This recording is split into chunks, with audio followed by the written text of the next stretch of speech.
Welcome to Fall Asleep with Nordic and Viking Stories. Hello, beautiful soul, and welcome to this sacred sanctuary of ancient Nordic wisdom, designed to carry you gently into sleep while your heart receives the deepest truths of the spiritual journey. These are timeless transmissions from the mystical lands of Norway, Sweden, Denmark, and Finland. Stories that have been preserved in wooden stave churches, forest hermitages, and around the very longhouse fires where the fiercest Viking warriors would set down their swords and shields to listen, discovering that the greatest conquests were not of distant lands, but of their own restless hearts seeking peace. For over 1,000 years, these tales have been told by skalds, the revered storytellers of the Norse world, who held a position of honor even greater than warriors in Viking society.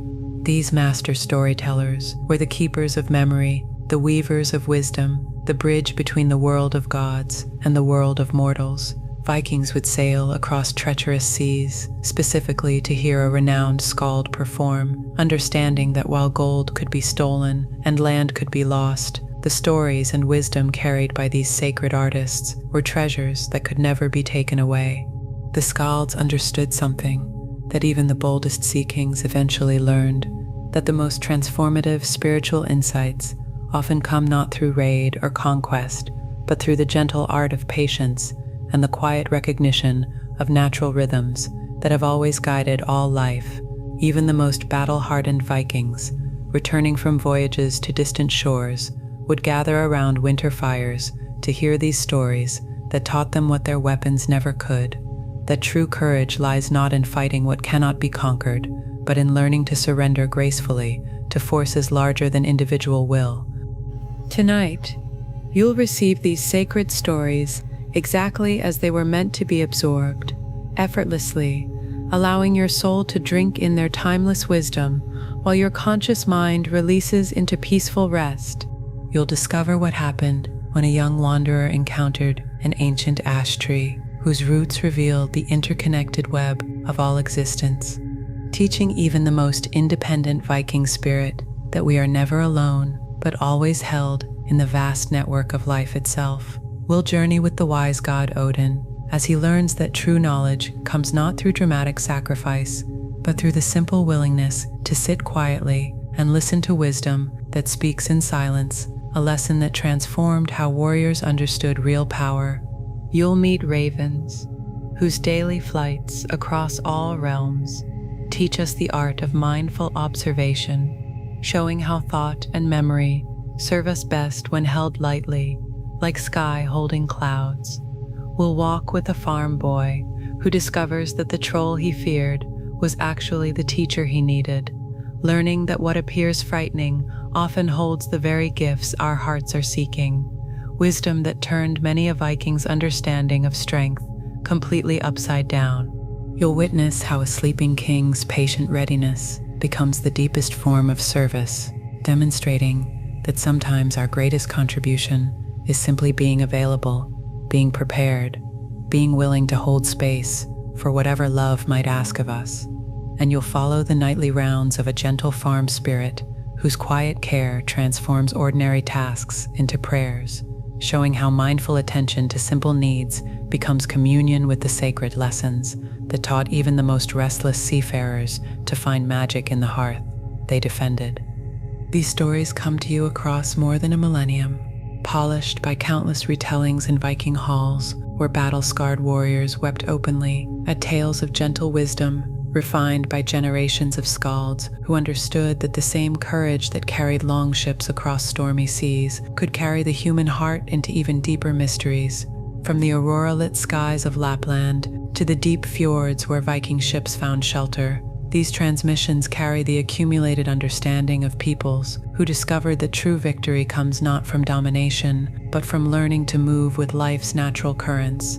You'll experience the Aurora through Sami eyes, learning that some mysteries are meant to be danced with, rather than solved, that joy is not something we achieve, but something that moves through us when we remember how to participate in life's eternal celebration. a teaching that transformed even the most hardened raiders into celebrants of beauty. We'll sail with an old Viking on his final voyage, discovering that the greatest courage is found not in fighting life's natural transitions, but in surrendering gracefully to the tides that carry every soul home.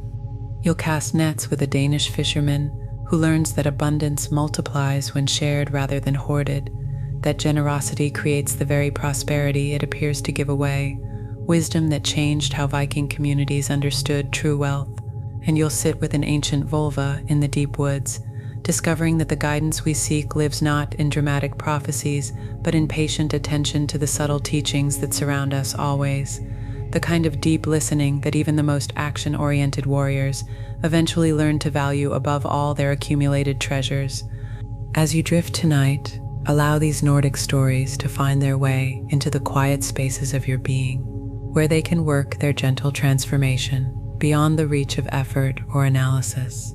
Let them remind you that the wisdom you seek may be waiting in the simplest acts of trust, the most patient moments of listening, the quietest acceptance of what wants to unfold in its own perfect timing. Lessons that transformed Vikings from conquerors of land into explorers of the infinite territories of the heart. Before we begin, please share in the comments where you are and what time it is. I love connecting with our global community of seekers, all gathering here, like warriors laying down their weapons around an ancient fire to receive these gifts from the Nordic wisdom tradition. Now, place your phone or tablet face down so the light won't distract you, but keep it close enough to hear my voice. Settle into your most comfortable position. Let your breathing find its natural rhythm, like the gentle flow of a mountain stream, and prepare to receive these timeless stories in the way they were always meant to be received, through the doorway of an open heart, surrendering into rest. The ancient Nordic wise ones await, their understanding preserved like treasures, more valuable than any Viking hoard, their wisdom deeper than any fjord, their teachings more enduring than any saga of conquest. Let's begin this journey together, allowing these stories of connection and patience, surrender and natural timing to carry you gently toward the peaceful sleep where all seeking finds its home, where even the most restless Viking heart discovers the harbor it has always been sailing toward. All is well. Let the first story begin. Settle back now, dear listener. Let these words carry you like the gentle snowfall that once drifted across the ancient forests of the north. Here, wisdom grew as slowly and surely as the great trees themselves. There's nothing you need to do but rest in this story of deep connection. It reveals how all life is woven together in ways more beautiful than we can imagine. Allow yourself to drift toward sleep as you listen. This is the very best way to receive the story's deepest gifts. Let the tale carry you into dreams where its ancient knowing can settle into your heart like starlight on winter snow. Allow yourself to be transported to a time when the trees themselves were teachers.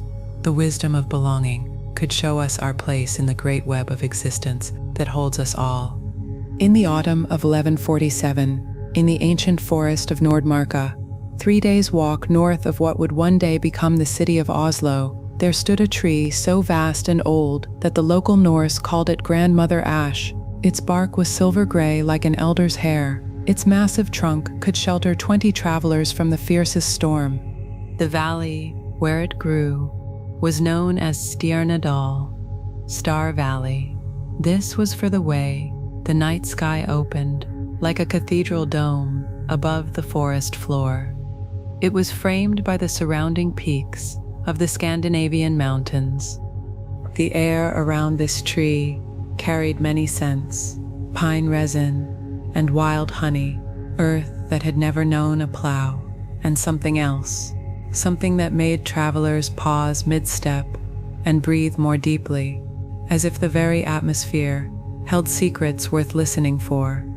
Cloudberries grew in scattered patches between the roots. Their orange jewels caught the dappled sunlight. The ground was soft with centuries of fallen leaves.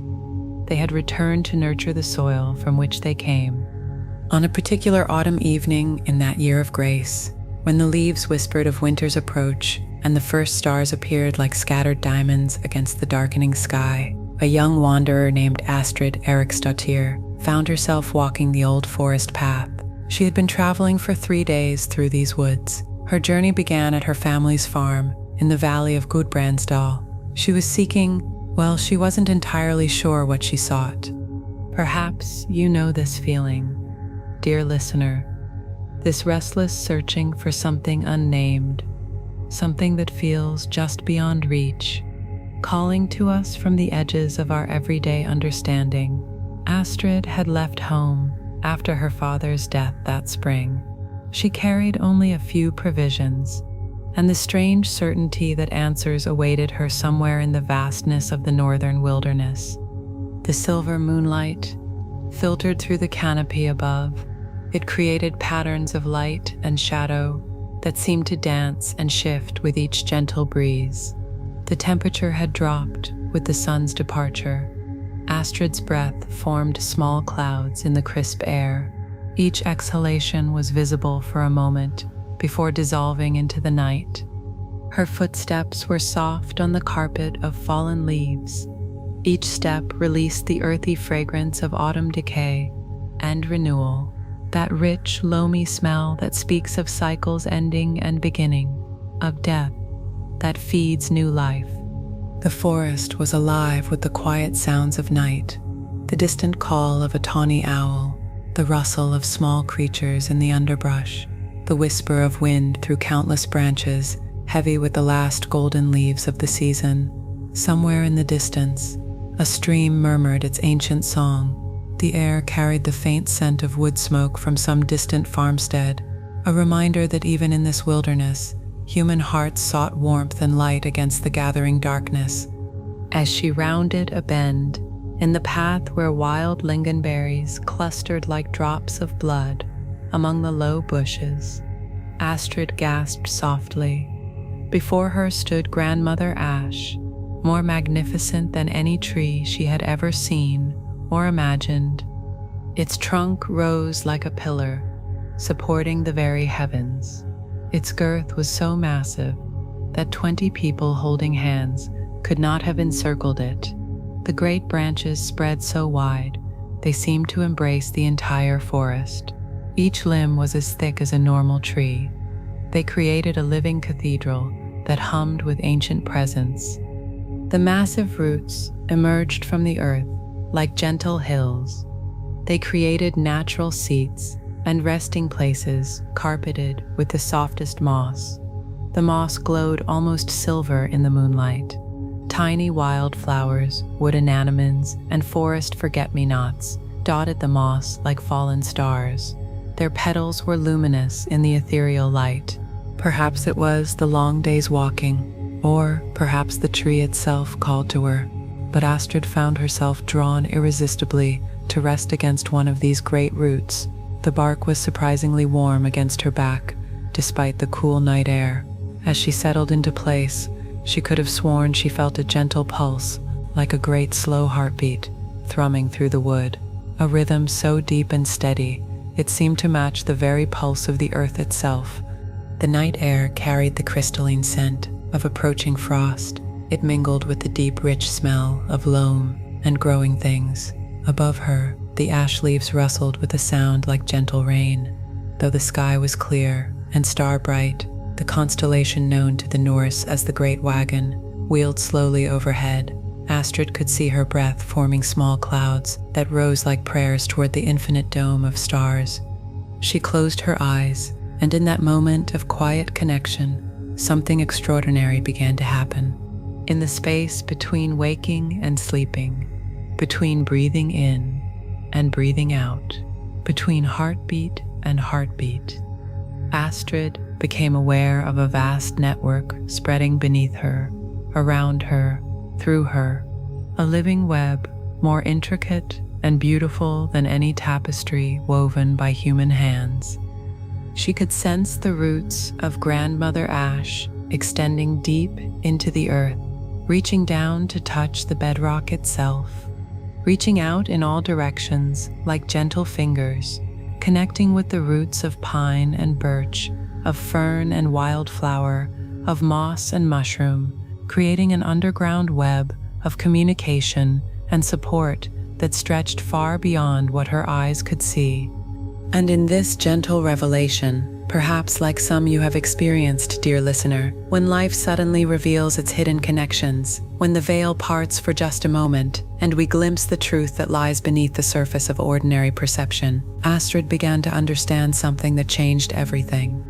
She felt the nutrients flowing through this network like liquid light, how the great ash tree shared its strength with smaller plants, how the flowers shared their sweetness with the trees, how each gave according to its nature and received according to its need, in an endless circulation of generosity that asked nothing in return. She could sense the conversations happening in the root language of the forest, a communication beyond words, beyond sound, beyond anything her human mind had previously imagined possible. The pine trees were sharing news of the coming weather. Their roots carried messages about the depth of the approaching frost. The berry bushes were calling out warnings about hungry deer moving through the area. The ancient ash was offering comfort to a young sapling struggling to find its place in the canopy above, sending it nutrients and encouragement through the vast underground network. It was a web of caring, of mutual support, where no tree stood alone, and every living thing contributed to the welfare of the whole. Astrid could feel the fungi that lived in partnership with the tree roots, trading nutrients and information, the earthworms that aerated the soil, the countless microorganisms that broke down fallen leaves and returned their essence to the living community. Even death, she realized, was not an ending, but a transformation, a gift given back to the web of life. Through the great tree's consciousness, Astrid felt herself expand beyond her own small concerns, beyond the boundaries of her individual skin and story. She sensed the squirrels in their winter preparations, gathering nuts with ancient instinctual wisdom. She felt the bears settling into their long sleep, trusting completely in cycles older than memory. She experienced the migrating birds following paths written in starlight and magnetic fields, navigating by mysteries that science had not yet learned to name. She felt the deep patience of stones, worn smooth by countless seasons of rain and snow. She touched the ancient memory held in glacial ice, stories of the earth frozen in crystal. She sensed the dreams of seeds waiting in the earth for spring's first call, holding within their tiny forms the potential for entire forests, entire ecosystems yet to be born. The revelation came not as words, but as a knowing that settled into her bones, into the very marrow of her being. Everything was connected. Every breath she took had been given by countless trees, countless plants reaching toward light and breathing out the very essence her lungs required. Every step she walked was supported by earth made rich by countless seasons of leaves falling and returning to soil, by the patient work of worms and beetles and microscopic beings she would never see, but whose labor supported her every movement. Every bite of food she had ever eaten was a gift from this vast network of life giving to life. The grain that made her bread had grown in soil enriched by decomposed leaves. The fish from the streams had fed on insects that lived on plants that drew their sustenance from the great underground web. The milk and cheese from her family's goats came from animals that grazed on grasses, connected to the same vast root network that now held her in its embrace. And as this understanding deepened, wave after wave of recognition washing through her consciousness, Astrid felt something she had been seeking without knowing it, a profound sense of belonging. She was not separate from this web of connection, not an observer, looking in from outside, but woven into it, as surely as the roots were woven through the soil, as surely as the veins carried life through her body. Her searching, her restlessness, her feeling of being somehow incomplete or out of place in the world, all of this melted away like morning frost and sunlight as she recognized her true place in the great pattern. She had never been lost, never been alone, never been separate from the source of life and love and belonging she had been seeking. the tree's wisdom whispered to her in the language of rustling leaves, in the pulse of sap rising and falling, in the ancient rhythm that connects all growing things. You are not alone. You have never been alone. You cannot be alone. You are part of something so vast and beautiful that your human mind can only glimpse its edges. Rest in this knowing. Rest in your belonging. Rest in the truth that you are held, have always been held, will always be held in the great web of life that knows your name and has been caring for you since before you were born. And perhaps you too can feel this, dear listener, as you rest in this moment, this recognition that you too are part of something magnificent, something that has been caring for you since before you were born and will continue caring long after you've returned to the earth that made you. You too are held in this web of connection, supported by countless seen and unseen gifts, nourished by the generosity of systems so vast and intricate that we can spend lifetimes studying them and still barely scratch the surface of their beauty. As the night deepened around her, as the stars wheeled overhead in their ancient dance, and the forest settled into its deepest quiet, Astrid felt her own small worries and fears dissolving into this larger truth, the uncertainty that had followed her father's death, the questions about her future, the job offers she had refused in the village, the young man who wanted to marry her, but whom she could not bring herself to love. These still existed, but they no longer felt overwhelming. They were part of her story, part of her growth, part of the way life was shaping her into who she was meant to become. She sensed through the tree's vast awareness how every creature in the forest faced challenges, how each season brought its own struggles and gifts, how the very difficulty was part of the beauty, part of the dance of life expressing itself in countless forms. The tree had weathered storms that would have crushed smaller plants, had endured droughts that lasted years, and floods that turned the valley into a lake, fires that had scarred its bark, and bitter winters that had claimed many of its forest companions, and each challenge had only made it stronger, more deeply rooted, more capable of sheltering others, more wise in the ways of survival and adaptation. In the gentle hours before dawn, as the stars wheeled slowly overhead and the forest settled into its deepest quiet, as the temperature dropped toward freezing and the first delicate crystals of frost began to form on the fallen leaves around her, Astrid experienced something that would stay with her forever. She felt herself as both individual and part of the whole, unique and connected, small enough to matter and large enough to belong to something infinite. She understood that her grief for her father was part of the great cycle of growth and decay and renewal that fed all life. She saw how his death had freed her to seek this very wisdom, how his love lived on, not just in her memory, but in every act of kindness she would ever perform, every moment of compassion she would ever feel, every time she would choose love over fear or connection over separation. When the first pale light of morning touched the highest branches, painting them gold and rose against the lightening sky, Astrid opened her eyes with tears of gratitude flowing down her cheeks. The great ash tree stood before her, magnificent in its ancient stillness, but now she could see it truly, not as a separate thing to be admired from outside, but as a teacher, a relative, a fellow expression of the one life that lives in all things.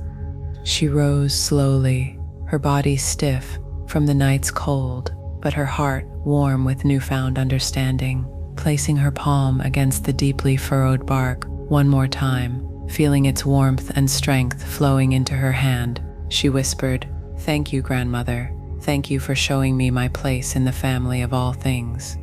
And she could have sworn she felt the tree's blessing flow through her hand, up her arm, into her heart, where it would live forever as a reminder of her place in the great web of being, a truth that would guide her through all the seasons of her life to come. And this truth, dear listener, this wisdom that Astrid received in her night of communion with Grandmother Ash in the Star Valley of A147, lives also within you, waiting to be remembered, In every breath you take, you participate in the ancient exchange between plant and animal, giving and receiving in the endless circulation that sustains all life. In every meal you eat, you join the eternal circulation of energy that connects all living things. In every act of kindness you offer, you strengthen the bonds that hold the world together. You add your own thread to the great tapestry of care that makes life possible. As Astrid walked back down the forest path that autumn morning, the mist rising like prayers around her feet, the frost crunching softly beneath her boots, she carried within her heart the great tree's final gift, the understanding that seeking and finding are the same thing, that what we search for in the world already lives within us, that home is not a place we must reach, but a truth we must remember, the truth that we are already, always, completely held in the loving awareness that creates and sustains all things. She would return to good Bransdal, but as a different person than the one who had left. She would marry eventually, but choose her partner from a place of wholeness rather than need. She would raise children who grew up knowing their place in the web of life.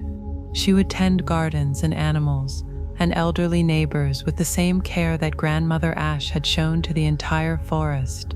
And on the difficult days, when life felt hard or lonely or uncertain, she would remember the night she spent held in the great tree's embrace, and know that all is well, all has always been well, all will always be well, in the vast network of connection that holds every living thing.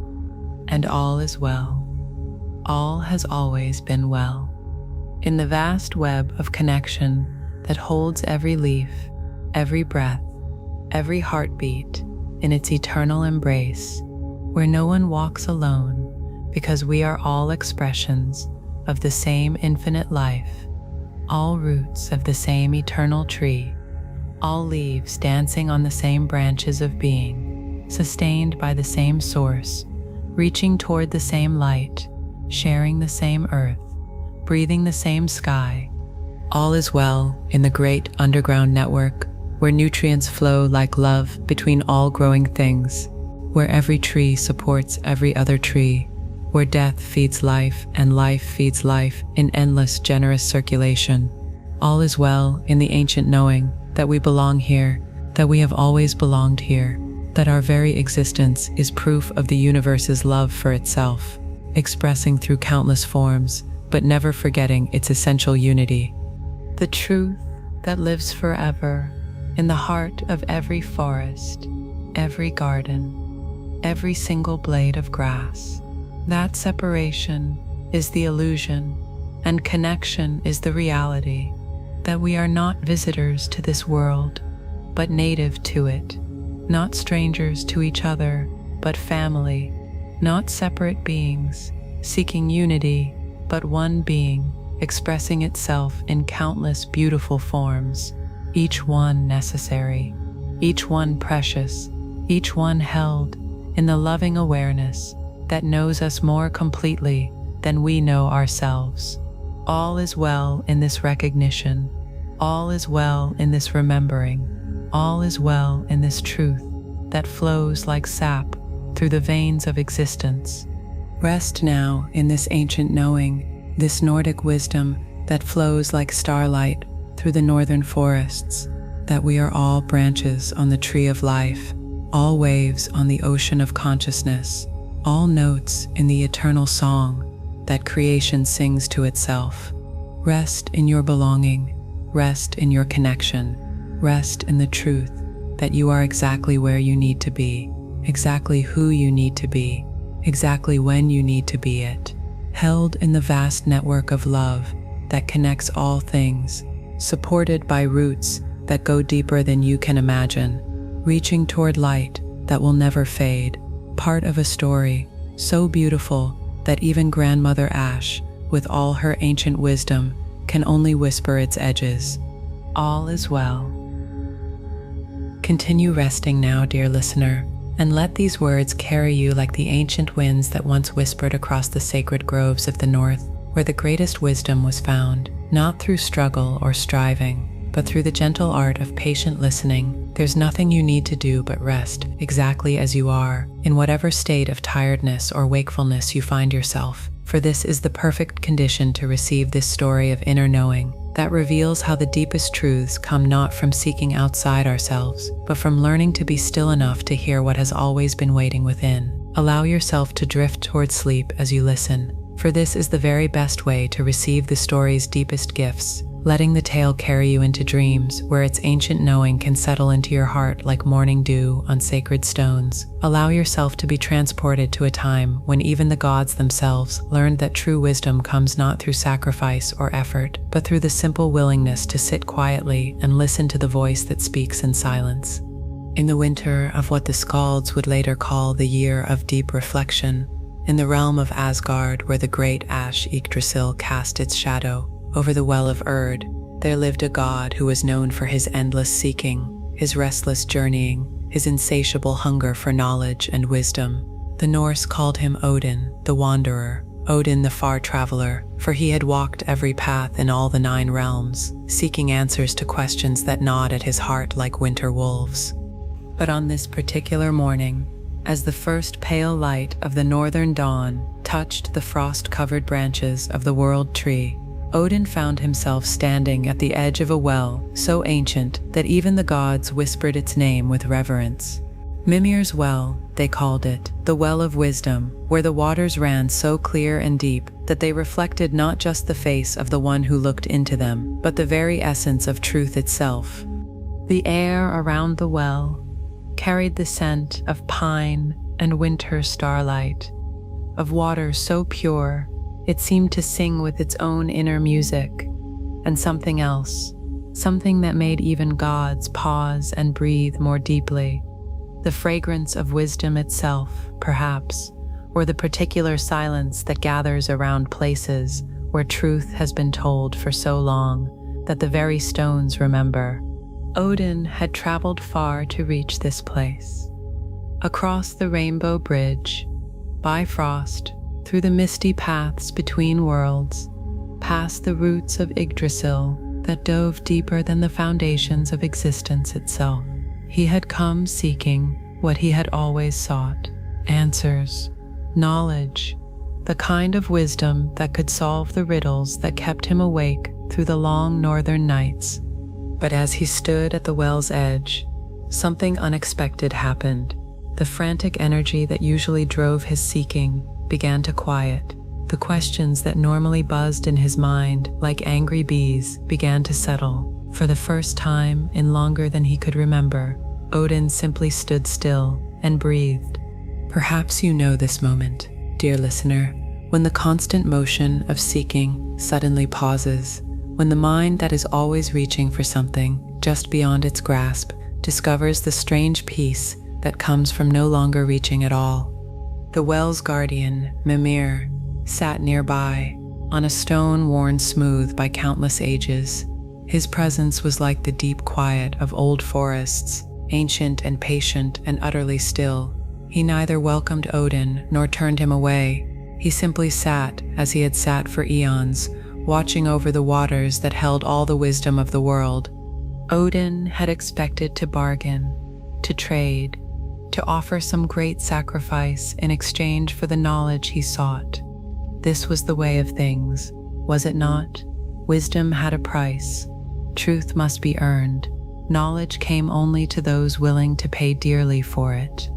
But as the morning wore on, as the pale sun climbed higher over the frost-touched landscape of Asgard, something shifted in the very quality of Odin's attention.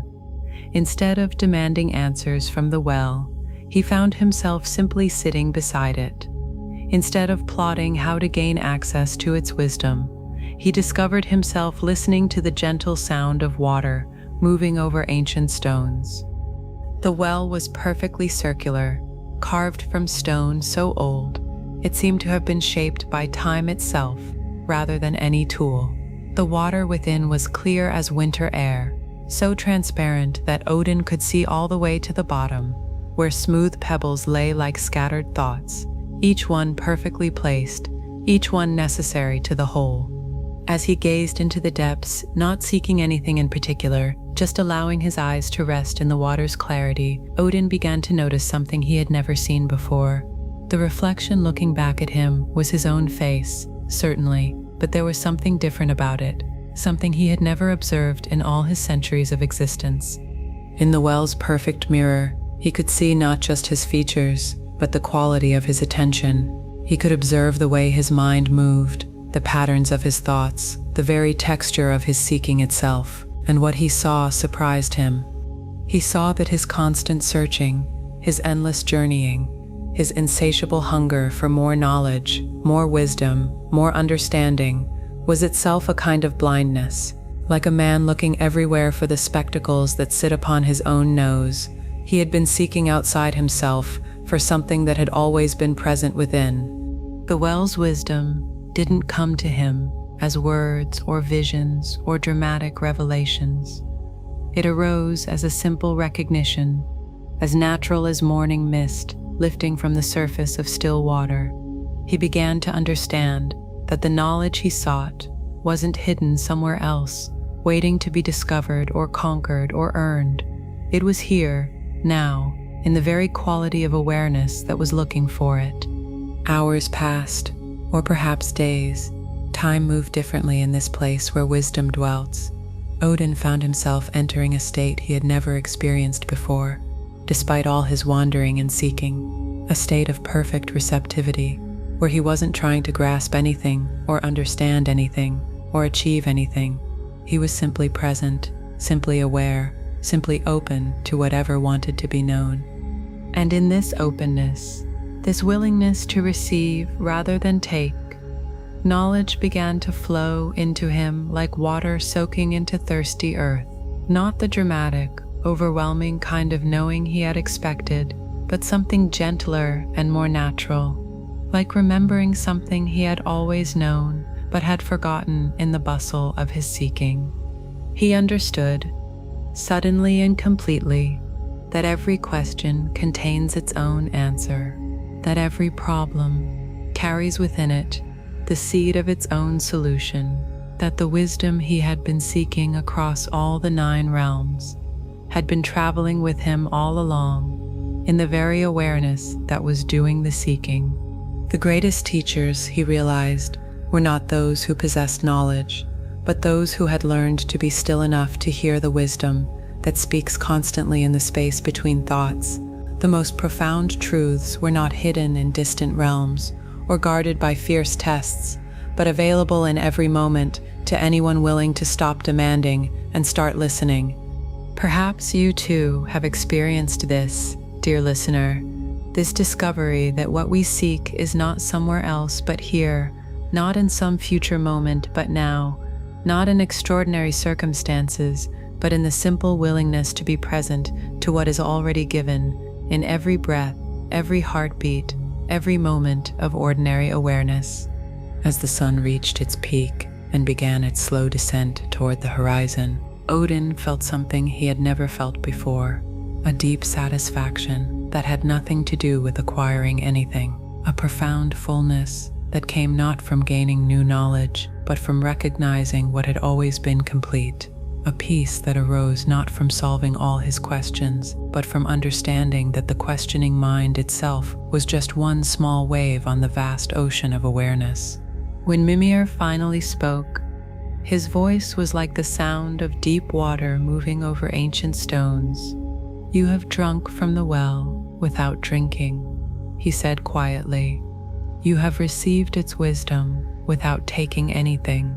This is the greatest knowledge of all, that what you seek, you already are, that where you want to go, you already are, that what you need to know, you already know, in the deepest part of yourself that was never born and will never die."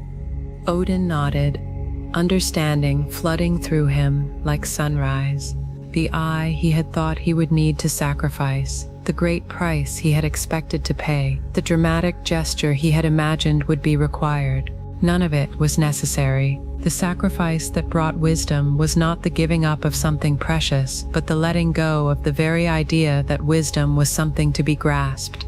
The real sacrifice was the sacrifice of seeking itself, the willingness to stop running toward some imagined future enlightenment, and recognize the enlightenment that was already present in the simple fact of being aware, of being present, of being alive in this moment exactly as it was. When Odin finally rose from beside the well, he was the same god who had arrived that morning, yet completely transformed.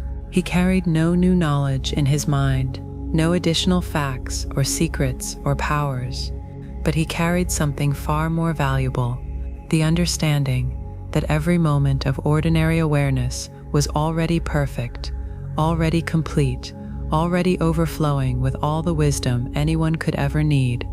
He would continue to wander, but not as a seeker. He would travel as one who had found what he was looking for and discovered it had been with him all along. He would ask questions, but not from a place of lack or need.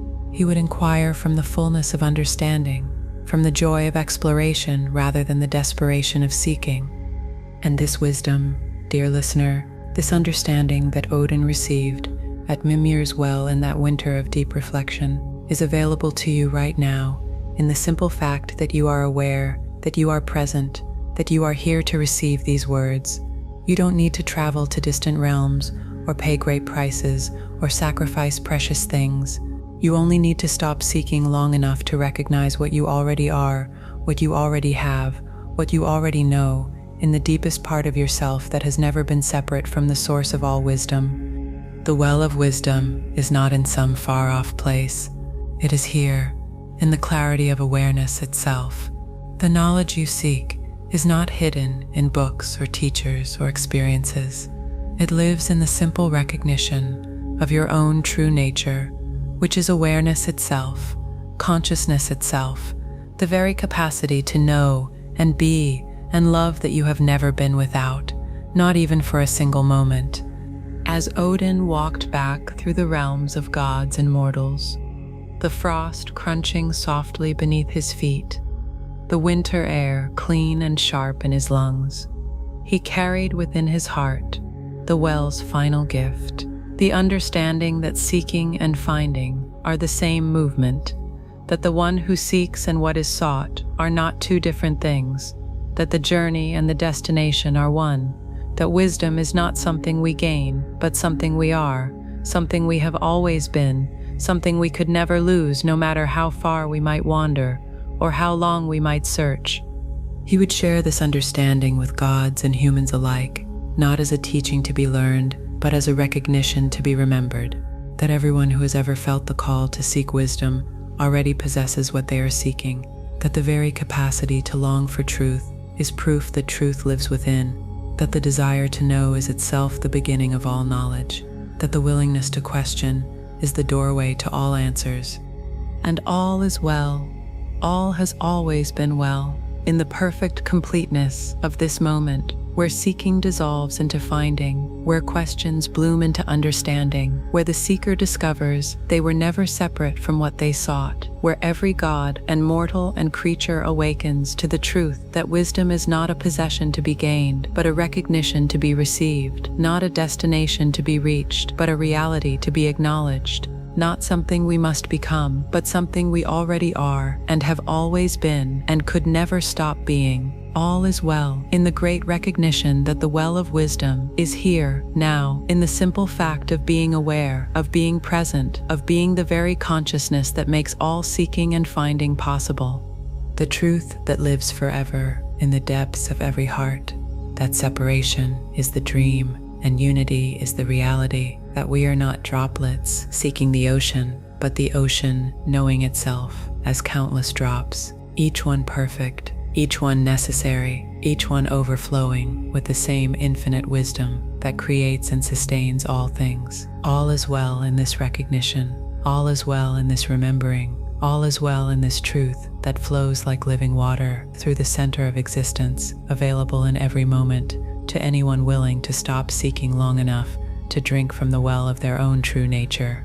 Rest now in this ancient knowing, this Nordic wisdom that flows like starlight through the realm of the gods, that we are all drops in the well of consciousness, all reflections of the same infinite awareness, all waves in the ocean of being that knows no boundaries, no limitations, no separation from the source of all that is. Rest in your own completeness, rest in your own wisdom, rest in the truth that you are exactly what you have been seeking, exactly where you need to be, exactly when you need to be here, drinking from the well of your own infinite nature that has been offering its gifts since before time began and will continue flowing long after all seeking has dissolved into the perfect peace of finally coming home to what you are.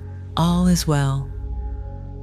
Continue as you are now, dear listener, and let these words carry you like the gentle wing beats of ancient ravens soaring over the pristine landscapes of the north, where the deepest wisdom was discovered, not through thinking harder or remembering more, but through the graceful art of simply watching what is already here. There's nothing you need to do but rest, exactly as you are, in whatever thoughts or drowsiness find you in this moment, for this is the perfect state to receive this story of mindful observation that reveals how true understanding comes not from analyzing our experience, but from learning to witness it with the clear, patient awareness of one who watches clouds drift across an endless sky.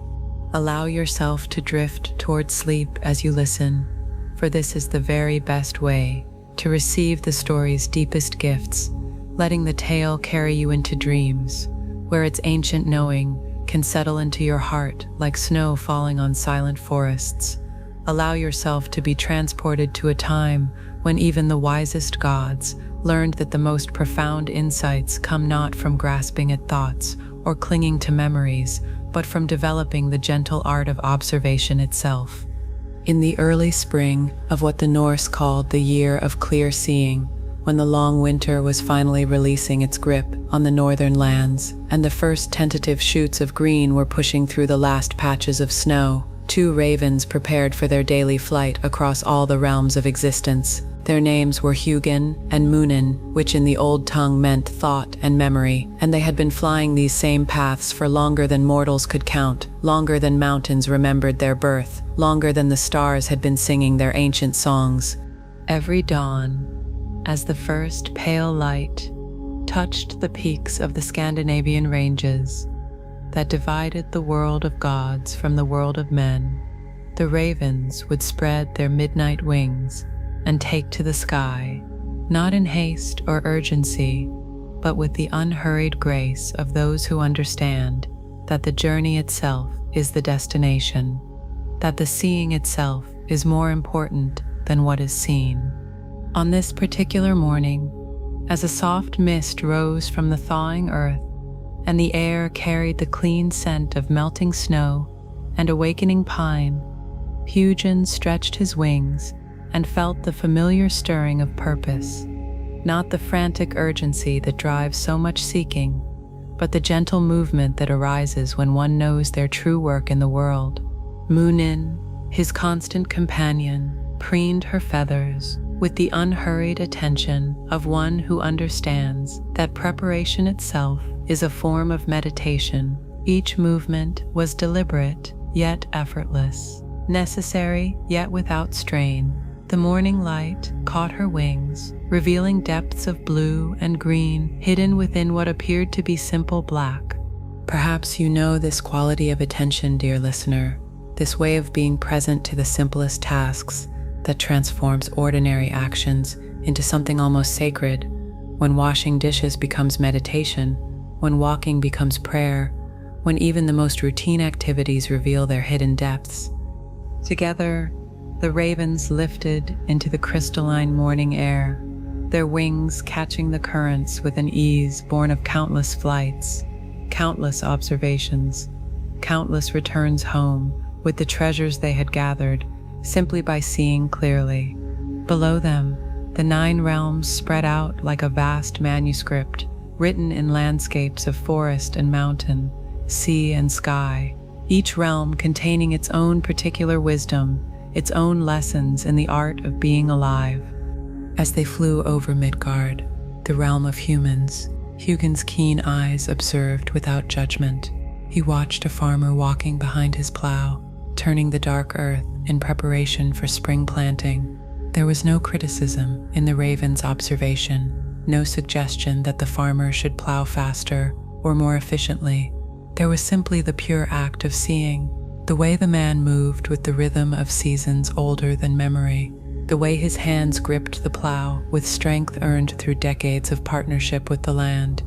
Hugin noticed how the farmer paused to rest, leaning against a fence post, watching the same ravens pass overhead. In that moment of mutual observation, farmer and raven were simply present to each other, each accepting what the other was, without need to change or improve or understand. Just the simple recognition that life was expressing itself in countless forms, each one perfect in its own way.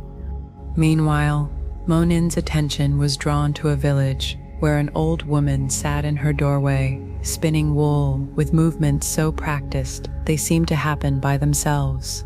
Memory stirred in the raven's awareness, not the grabbing kind of memory that clutches at past experiences, but the gentle remembering that flows like water, finding its natural course. She remembered seeing this same woman as a young bride, spinning her first wool with fingers that trembled with nervousness. She remembered watching her through the seasons of motherhood, spinning while children played at her feet. She remembered the woman through grief and joy, through abundance and scarcity, always spinning, always patient, always present to the rhythm of thread emerging from fleece. But Munin held these memories lightly, like morning mist that enhances the landscape without obscuring it. She didn't cling to any particular version of the woman or wish for any moment to return. She simply allowed the fullness of time to be present in this single instant of observation, understanding that all moments exist simultaneously in the eternal now of pure awareness. This was their gift, these ravens of thought and memory, not the anxious thinking that churns and grasps and tries to solve everything, not the painful memory that wishes things were different or clings to what has passed, but the clear, spacious awareness that simply notices what is, that witnesses without judgment, that observes with the patient attention of sky itself.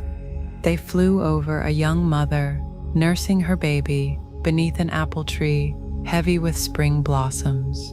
Hugin observed the tenderness of the moment without sentimentality, the way the woman's hand curved protectively around her child, the way the baby's tiny fingers curled and uncurled like petals opening to sunlight, the way the apple blossoms fell like gentle snow around them, each petal perfect in its brief journey from branch to earth. Thoughts arose in the raven's awareness, observations about the cyclical nature of life, about the eternal pattern of nourishment and growth, about the way love expresses itself in countless forms across all the realms. But Hugin didn't grasp at these thoughts or try to make them into something more than they were. He simply allowed them to arise and pass away like clouds moving across the sky of consciousness. This was what the wise ones called mindfulness, though the ravens needed no such word for what they did as naturally as breathing. The art of being present to what is without trying to make it into something else. The capacity to witness life unfolding without the need to control or change or improve upon its perfect completeness.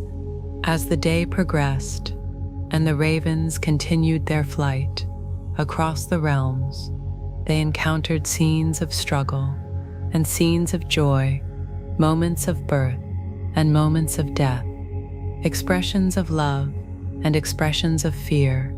To each they brought the same quality of open attention, the same willingness to see clearly without the filters of preference or judgment. Perhaps you too have experienced moments like this, dear listener, when the constant chatter of mental commentary simply quiets, when you find yourself present to life exactly as it is, when observation becomes so pure that the observer seems to disappear into the simple act of seeing, leaving only the perfect clarity of awareness itself.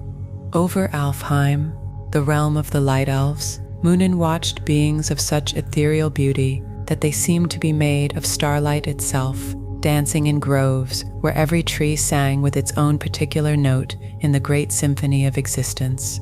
Memory whispered of all the dances she had witnessed, all the songs she had heard, but she held these remembrances like flower petals in an open palm, beautiful and fleeting, and not to be grasped. Over Jotunheim, the land of giants, Hugin observed beings of immense power moving through landscapes of crystal and stone, their very footsteps reshaping valleys and redirecting rivers. Thoughts arose about the nature of force and gentleness, about how true strength often moves with the quiet patience of glaciers, reshaping the world through presence rather than effort. But he let these insights flow through his awareness like wind through feathers, neither clinging to them nor pushing them away. The raven's flight continued through the underwater realms, where sea spirits tended gardens of kelp and coral, through the fiery domains, where beings of pure energy danced in forms too bright for ordinary eyes to perceive, through the ice worlds, where thought itself took crystalline form and wisdom grew like snowflowers in the eternal cold.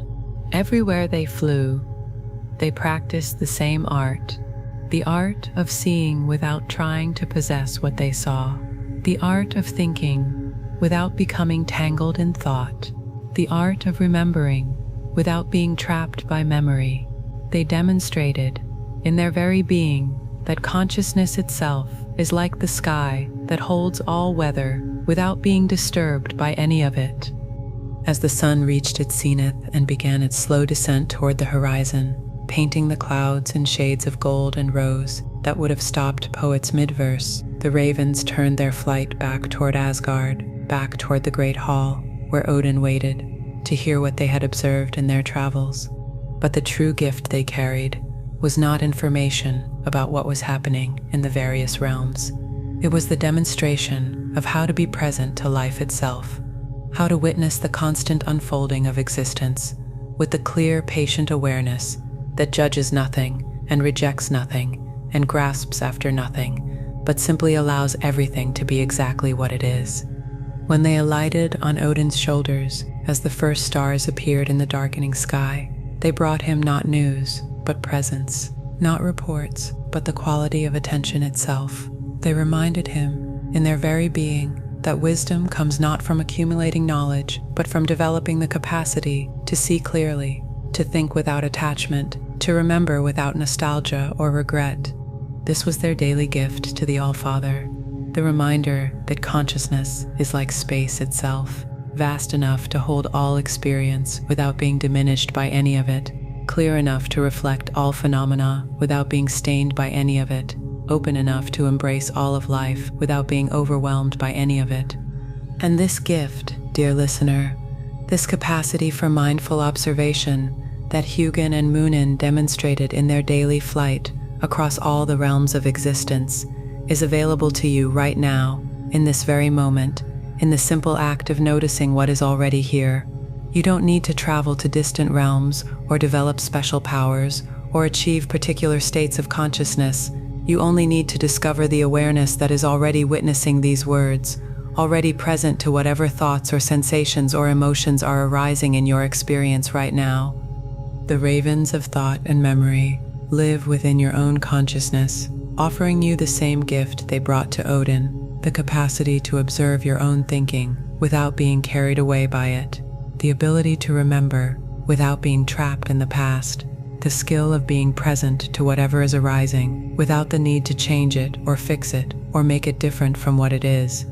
As the ravens settled into their evening rest, their consciousness merging back into the greater awareness from which they emerged each dawn, they carried with them the satisfaction of work well done, not because they had accomplished anything in particular, but because they had fulfilled their true purpose, the purpose of pure observation, of mindful presence, of witnessing life with the clear, patient attention that allows everything to be exactly what it is, while missing nothing of its beauty, its perfection, its absolute completeness, just as it appears.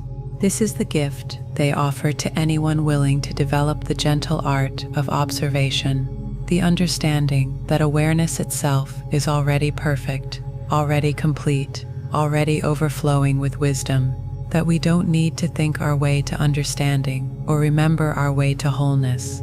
We only need to discover the space of consciousness in which all thinking and remembering arise, the vast open awareness that is our true nature, that has been watching with perfect clarity since before we were born and will continue watching long after all thoughts and memories have dissolved back into the silence from which they came. And all is well, all has always been well, in the perfect clarity of awareness that watches all experience arise and pass away without being touched by any of it, in the vast sky of consciousness that holds all thoughts like passing clouds, all memories like distant stars, all sensations like gentle breezes, never disturbed, never diminished, never separate from what it observes. All is well in the recognition that we are not the thoughts we think or the memories we carry, but the awareness in which they appear, the consciousness that witnesses them with perfect clarity and infinite patience. All is well in the understanding that mindfulness is not something we must develop, but something we already are, not a practice we must perfect, but the very nature of awareness itself, always present, always clear, always available in this moment, and this moment, and this moment. The truth that lives forever in the flight of every raven, the song of every bird, the movement of every cloud across the sky. That consciousness is the space in which all experience unfolds, vast enough to embrace everything, clear enough to see everything, patient enough to allow everything to be exactly what it is. All is well in this recognition, all is well in this remembering, all is well in the perfect witnessing that we are, that watches with the loving attention of the sky itself, holding all weather without preference, reflecting all light without attachment, embracing all of life with the infinite gentleness of pure awareness. Rest now in this ancient knowing, this Nordic wisdom that flows like wind beneath the raven's wings, that we are the sky of consciousness, in which all experience takes flight, the awareness that watches with perfect clarity as thoughts arise and pass away, like birds crossing an endless heaven, the witnessing presence that remains constant through all the changing seasons of experience, untouched by what it observes, undisturbed by what it contains, infinite in its capacity to embrace whatever appears in its vast and loving space. All is well. There's nothing you need to do but rest exactly as you are, in whatever state of impatience or restlessness finds you in this moment. This is the perfect condition to receive this story of patient service that reveals how the deepest contributions we make to the world often happen, not through constant doing, but through the sacred art of being ready, of holding space, of trusting that our time will come when it is needed most. Allow yourself to drift toward sleep as you listen. This is the very best way to receive the story's deepest gifts. Let the tale carry you into dreams where its ancient knowing can settle into your heart. Like moonlight on still water, allow yourself to be transported to a time when even kings learned that the greatest service sometimes looks like stillness, and that patience itself can be a form of love, so deep it spans centuries. In the winter of 1157, beneath the great castle of Kronborg, in the kingdom of Denmark, where the sound between Denmark and Sweden grows narrow, and the ships of all nations must pass, there existed a chamber so deep within the living rock that no human foot had ever touched its floor. The Norse called this place Helligdom, the holy deep, for even the stones themselves seemed to pulse with an awareness older than memory.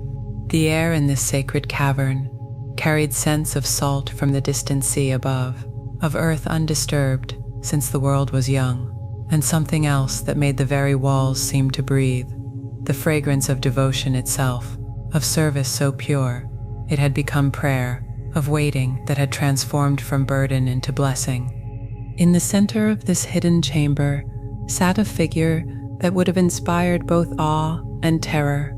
Had any mortal eyes been there to witness Holger Danske, they called him, Holger the Dane, a king whose very presence seemed to anchor the stone foundations of the castle above, whose stillness held within it more power than any army, whose sleeping was itself a form of vigilance more constant than any watchman's patrol. He had not always been here. In the years when Vikings still sailed and kingdoms rose and fell like waves upon the northern shores, Holger had been a king of action, a ruler who solved problems with sword and strategy, who defended his people through strength of arm and force of will. He had fought battles that saved nations, led campaigns that shaped the very borders of the known world, made decisions that echoed through generations like ripples spreading across still water. But on this winter morning, as snow fell soft and silent over the castle above, and the waters of the Sound reflected the pale northern light like polished silver, Holger experienced something that would change not just his own understanding, but the very nature of service itself. A voice spoke to him, not with words that could be heard by mortal ears, but with a kind of knowing that rises from the deepest places within consciousness, like water finding its way to the surface through layers of ancient stone. "Your people will need you," the voice whispered, "but not yet. Not for many years, perhaps centuries. There will come a time when all other help has failed, when courage alone is not enough, when strength must rise from depths that have been preserved, protected, held in readiness through seasons of apparent peace." Perhaps you know this feeling, dear listener, when life asks you to wait, when your deepest gifts seem to have no immediate outlet, when the very qualities that make you who you are appear to serve no current purpose, when patience becomes not just a virtue, but a calling. Holger felt the truth of these words settle into his bones, into the very marrow of his being. This was not punishment or exile. This was the most profound service he could offer, to become a reservoir of strength, a wellspring of readiness, a guardian whose very stillness would become protection for generations yet unborn. The transformation began slowly, as all true changes do. First, Holger found himself drawn more and more to the deepest chambers of his castle, to places where silence lived like a presence, where the rush and urgency of daily kingship could not follow. He would sit for hours in perfect stillness, not meditation exactly, not sleep, but something between and beyond both, a state of readiness so complete it seemed to stop time itself. His advisors worried, his people whispered. What had become of their active, decisive king? Why did he spend so much time in contemplation when there were always problems to solve, always crises requiring immediate attention, always urgent matters demanding royal intervention? But Holger was learning something that few rulers ever discover, that the most important service is often invisible, that true strength sometimes requires the courage to do nothing, to simply be present, to hold space for possibilities not yet born, to trust in timing larger than personal desire or social expectation. Gradually, almost imperceptibly, the chamber beneath the castle began to call to him, not as escape from responsibility, but as the fullest expression of it. He would descend the spiral stairs carved into living rock, each step taking him deeper, not just into the earth, but into a form of service so profound it had no name in any human language. The first time he took his place on the stone throne that seemed to have been waiting for him since the foundation of the world, Holger felt something he had never experienced, a peace so deep it encompassed every form of action he had ever taken, a stillness so complete it contained every movement he would ever need to make, a readiness so perfect it made waiting itself feel like the most natural thing in the world. Days passed, then weeks, then seasons. Holger discovered that time moved differently in the holy deep, that consciousness could expand to hold decades like moments, that awareness could stretch to encompass centuries like heartbeats. He was not sleeping in any ordinary sense, nor was he awake as mortals understand wakefulness. He had entered a state that mystics across all traditions have recognized, but few have had the courage to embrace completely. Above him, Denmark continued its journey through history, Kings came and went, borders shifted like tides. Wars were fought, and peace was made. Through it all, Holger sat in his chamber of stone, his presence a kind of anchor, his stillness a form of strength, more reliable than any army, his patient readiness a gift his people couldn't see, but somehow felt. Years became decades. Decades became centuries. Still Holger waited, not with the restless impatience of one who counts time, but with the deep satisfaction of one who has found their true work, their most authentic contribution, their perfect place in the great web of service that connects all beings across all time. Perhaps you too have experienced glimpses of this, dear listener, moments when waiting stops feeling like delay and starts feeling like purpose, when being still becomes more powerful than any action you could take, when your very presence, your simple availability, becomes exactly what the world needs, even if no one seems to notice, even if no one seems to care. The legend grew around him, stories told by mothers to children, tales shared by sailors in distant ports, whispers passed down through generations like precious inheritances, that somewhere beneath the castle of Kronborg, a king waited, ready to rise when Denmark faced its darkest hour, when all other help had failed, when the need was so great that only someone who had been saving their strength for centuries could possibly meet it. But the deeper truth was even more beautiful. Holger's service was not future conditional, it was present continuous. His very willingness to wait was already protecting his people. His readiness was already a form of help.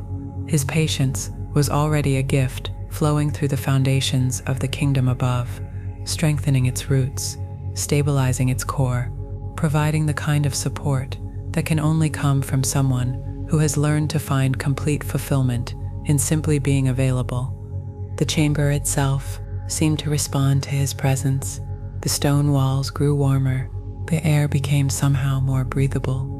Light appeared where no torches burned, as if his commitment to service had awakened something in the earth itself, some capacity for nurturing that had been waiting for exactly this kind of devotion to call it forth.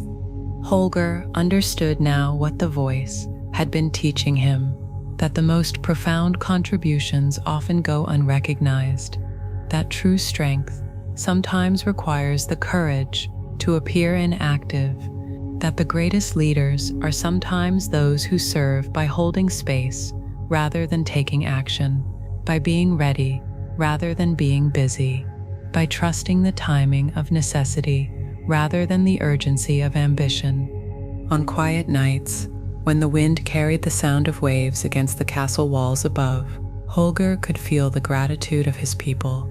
Not conscious gratitude, they had mostly forgotten he existed, but the deeper gratitude of a land that knew itself protected, of a kingdom that sensed, somewhere in its collective unconscious, that help was always available, that someone was always ready, that no matter how dark things might become, strength waited in the depths. This was his gift to generations, yet unborn, not the promise of rescue, but something far more valuable, the assurance that readiness exists, that help is always possible, that somewhere someone is holding space for solutions not yet imagined, for strength not yet needed, for love not yet called upon, but always, always available. And perhaps this speaks to something in your own life, dear listener, some way that your own waiting, your own readiness, your own patient availability serves purposes you cannot yet see, some way that your willingness to hold space, to be prepared, to remain open and ready becomes exactly the gift the world needs, even when no one seems to notice, even when no one seems to appreciate, even when it looks like nothing is happening at all. The centuries passed like dreams.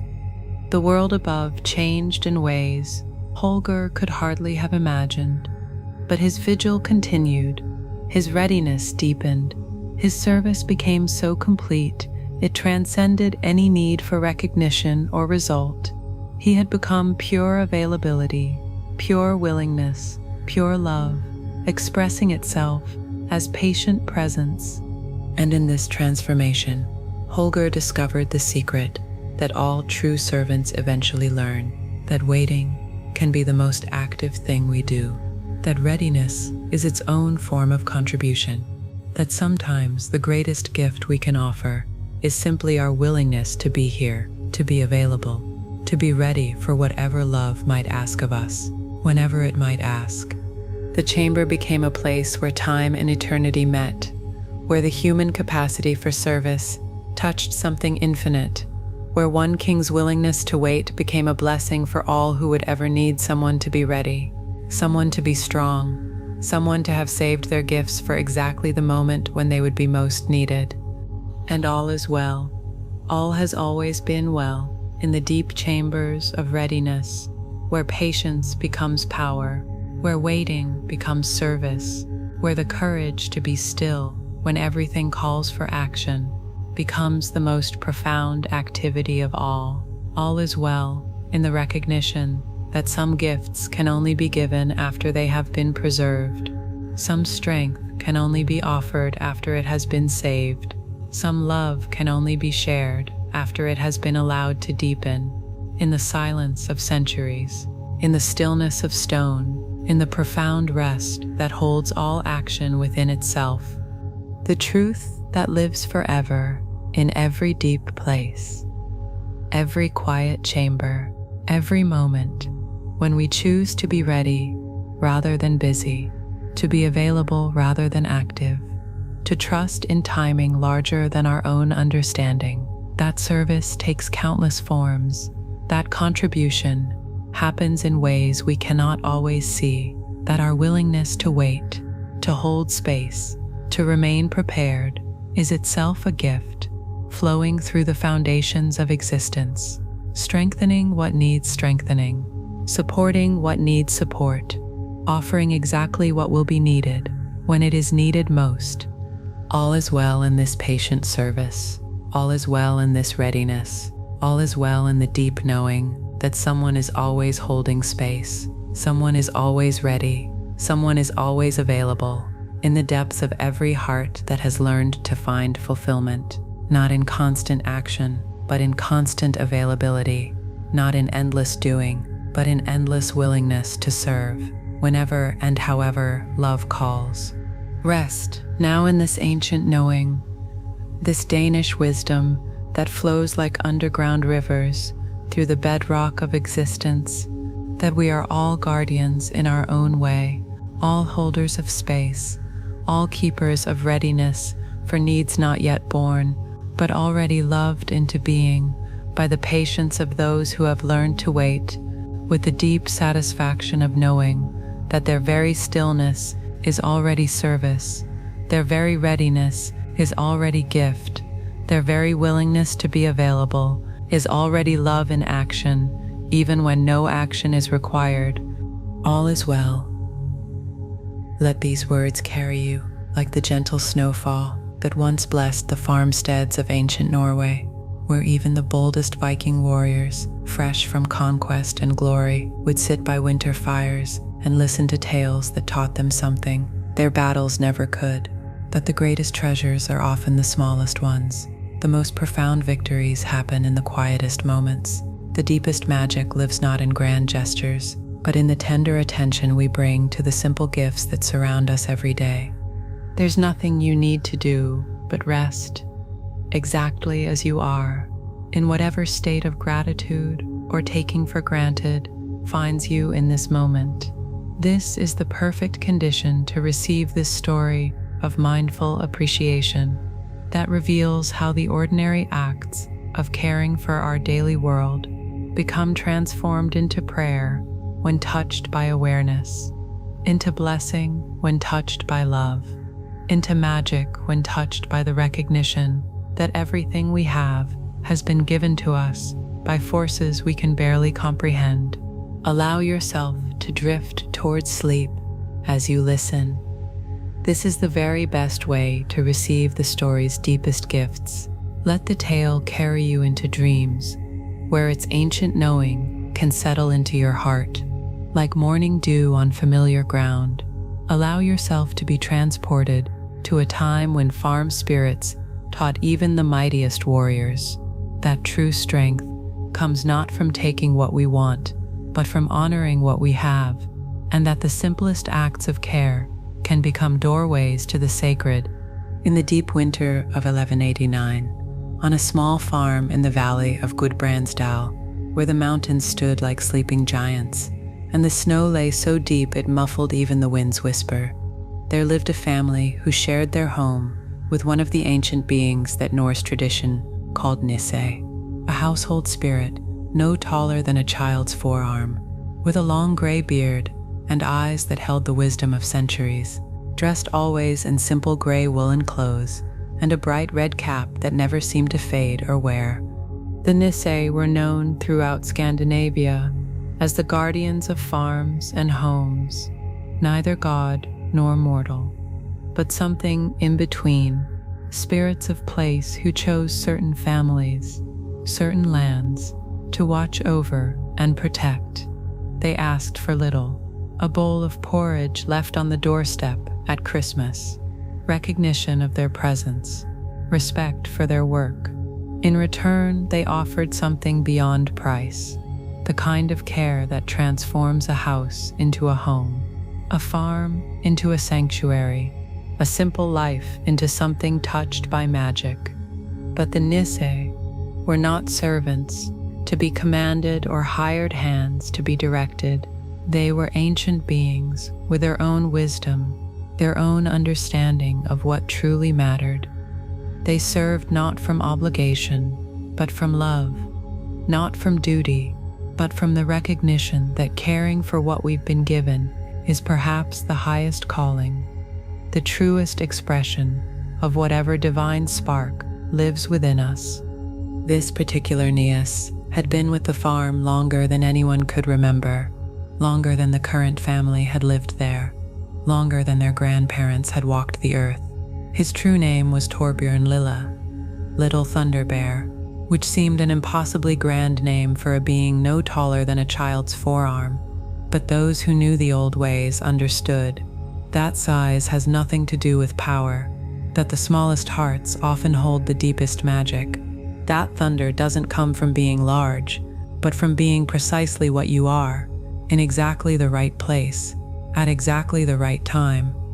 The farm itself was nothing extraordinary by the standards of the world, a wooden house with walls thick enough to hold the winter's cold at bay, a barn that sheltered 3 cows, a handful of sheep, and a horse whose best fighting days were long behind him, fields that in summer grew barley and oats, gardens that produced enough vegetables to see the family through the harsh months, a well that had never run dry, even in the driest years.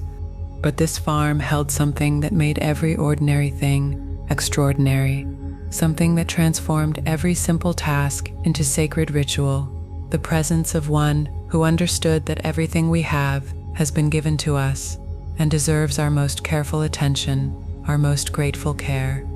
Perhaps you know this feeling, dear listener, of belonging so completely to a place that caring for it becomes as natural as breathing, where tending to its needs feels not like work, but like the most natural expression of love, where every small act of attention becomes a prayer you didn't know you were offering. Each night, as the family slept warm in their beds and the winter wind sang its lonely songs around the eaves, Torbjörn would begin his rounds, not because anyone had asked him to, not because he expected payment or recognition, but because love, real love, cannot help but express itself in service, because gratitude, deep gratitude, naturally flows into care for what we've been given. His first stop was always the kitchen, where the embers in the great stone hearth still glowed like tiny stars in the darkness. The Nisse would approach the fire with the reverence of one who understood. That warmth is never something to take for granted. That light in the darkness is always miracle. That the simple gift of a flame that burns all night is worthy of the deepest appreciation.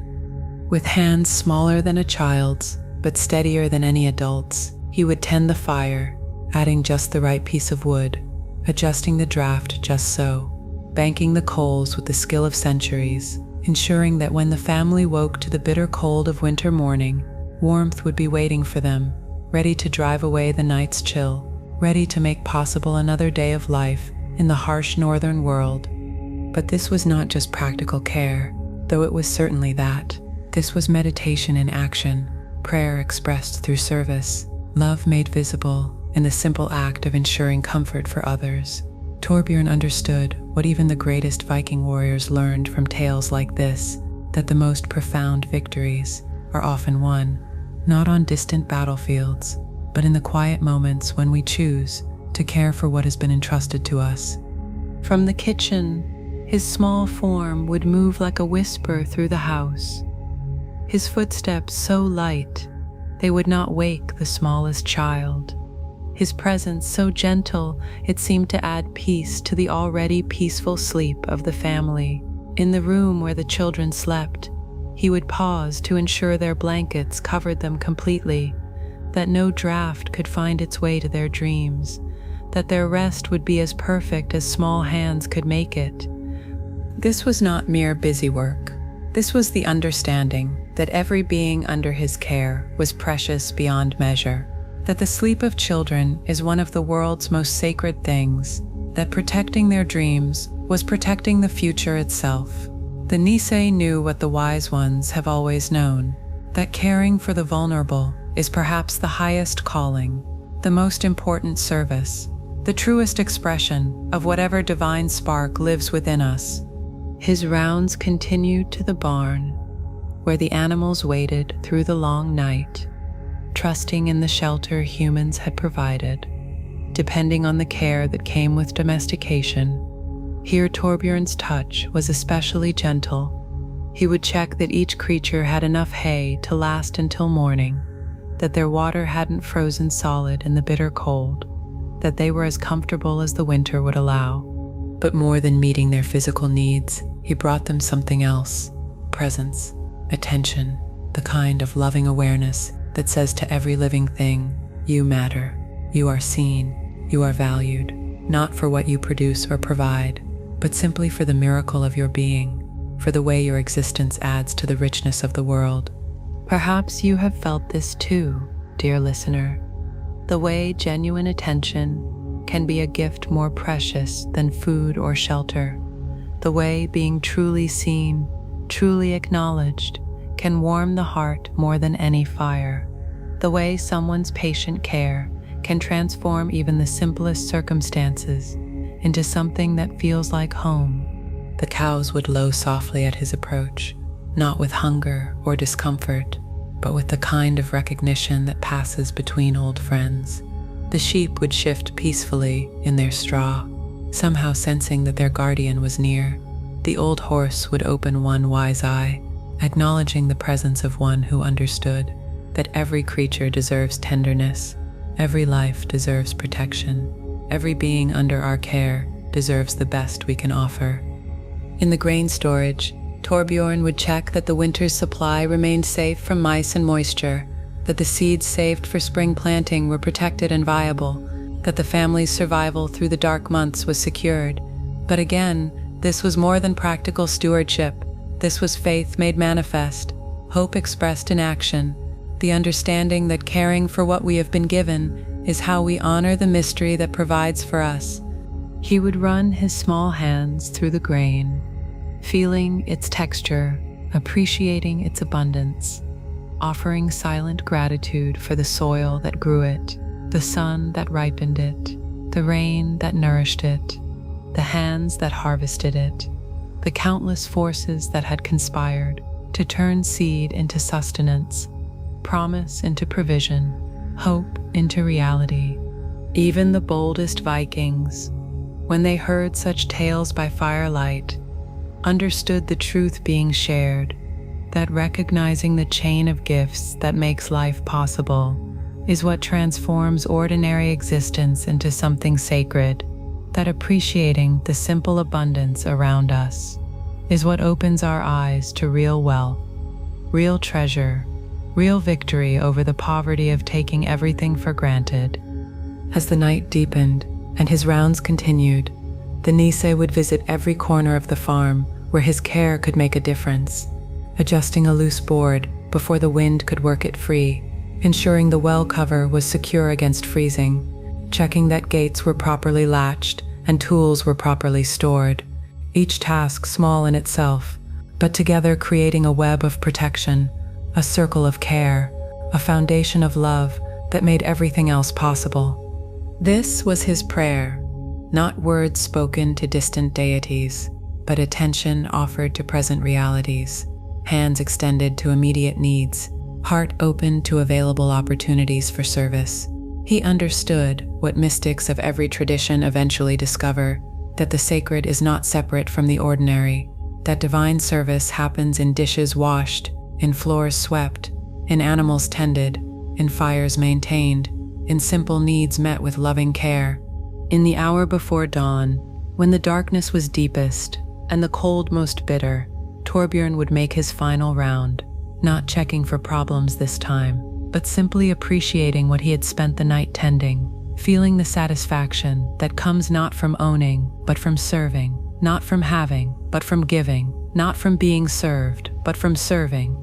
He would stand in the kitchen, where the fire now burned steady and warm, in the barn where the animals rested, safe and comfortable, in the storage rooms where abundance waited patiently for need, and he would feel what perhaps you too have felt, dear listener, that moment when gratitude becomes so complete, it transforms everything it touches into gift, everything into blessing, everything into miracle. The family never saw him directly, though sometimes the children would find things mysteriously tidy that they had left scattered. Sometimes the mother would discover the fire burning more steadily than she remembered banking it. Sometimes the father would find tasks completed that he thought he had left undone. They knew, the way people who live close to the land always know, that they were not alone in their care for this place, that love, somehow, was multiplying itself, blessing, somehow, was adding to blessing. They would leave small gifts for him, a bowl of the richest porridge, a cup of fresh cream, a piece of warm bread with butter, not payment for services rendered, but recognition of partnership, acknowledgement of love shared, gratitude for care given freely and received with appreciation. And this is the gift the Nisse offered, not just to one farm, but to anyone willing to receive the teaching that every place we call home, every responsibility we've been given, every simple task that maintains our daily world can become opportunity for prayer, for service, for the kind of love that asks nothing in return, but gives everything it has to offer. The Vikings who carried these stories across the northern seas understood that the warrior's greatest battle is not against external enemies, but against the taking for granted that makes us blind to miracles, against the restlessness that prevents us from seeing the treasures that already surround us, against the poverty of spirit that looks always for more, instead of appreciating what is already here.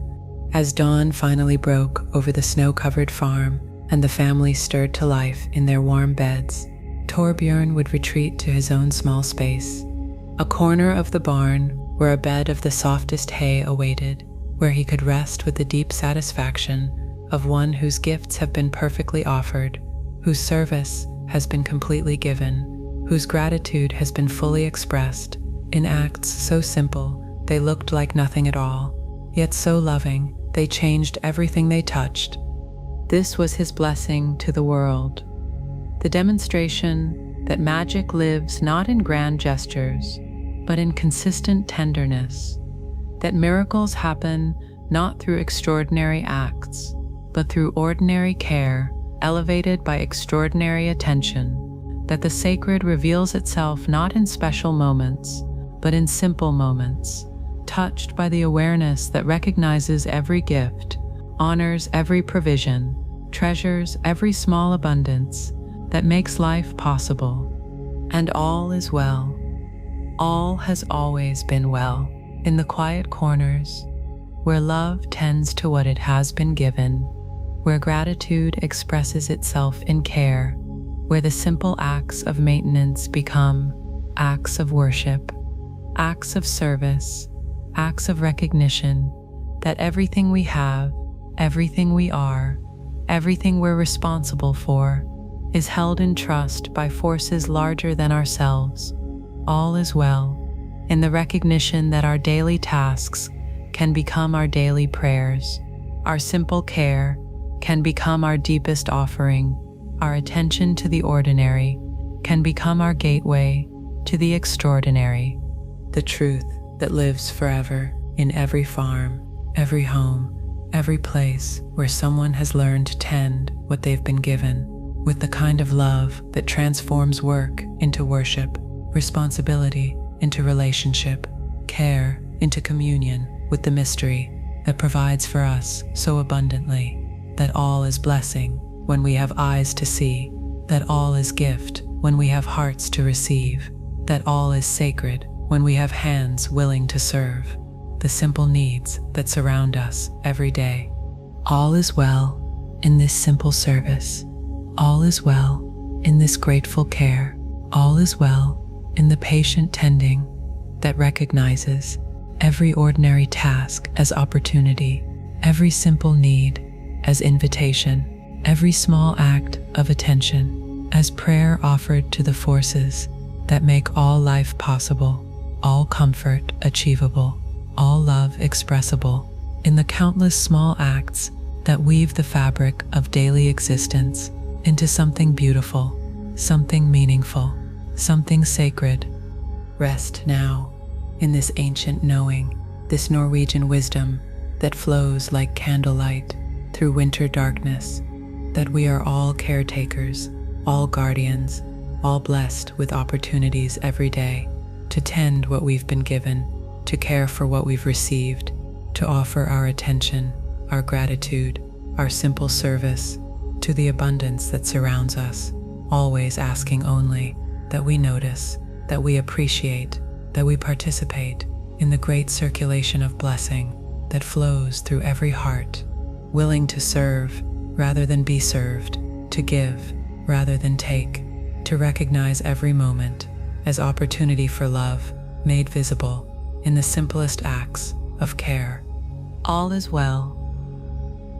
In sharing this story from the Sami tradition, we honor the indigenous people of Sápmi, the northern regions of Norway, Sweden, Finland, and Russia, who have lived in harmony with the Arctic landscape for thousands of years. The Sami are the only recognized indigenous people of the European Union with a rich spiritual tradition deeply connected to the natural world. Their wisdom about the northern lights comes from millennia of living beneath these dancing skies, and we share this tale with deep respect for their enduring culture and profound understanding of the sacred in nature. Settle back now, dear listener. Let these words carry you like the gentle reindeer bells that once whispered across the endless tundra of the ancient north, where the Sami people, long before Viking ships touched foreign shores, discovered that the greatest teachings come not through books or battles, but through patient watching of the sky's own sacred dance, where even the boldest warriors who later heard these tales understood that some truths can only be received when we stop trying to capture them and simply allow ourselves to be captured by wonder. There's nothing you need to do but rest exactly as you are, in whatever state of questioning or certainty finds you in this moment.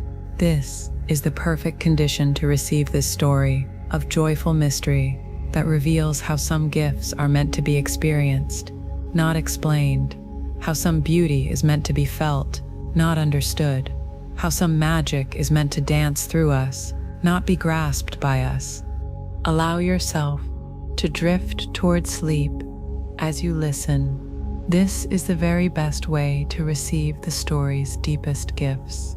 Let the tale carry you into dreams, where its ancient knowing can settle into your heart, like Aurora light touching the horizon of consciousness. Allow yourself to be transported to a time when the first people of the North learned directly from the sky itself.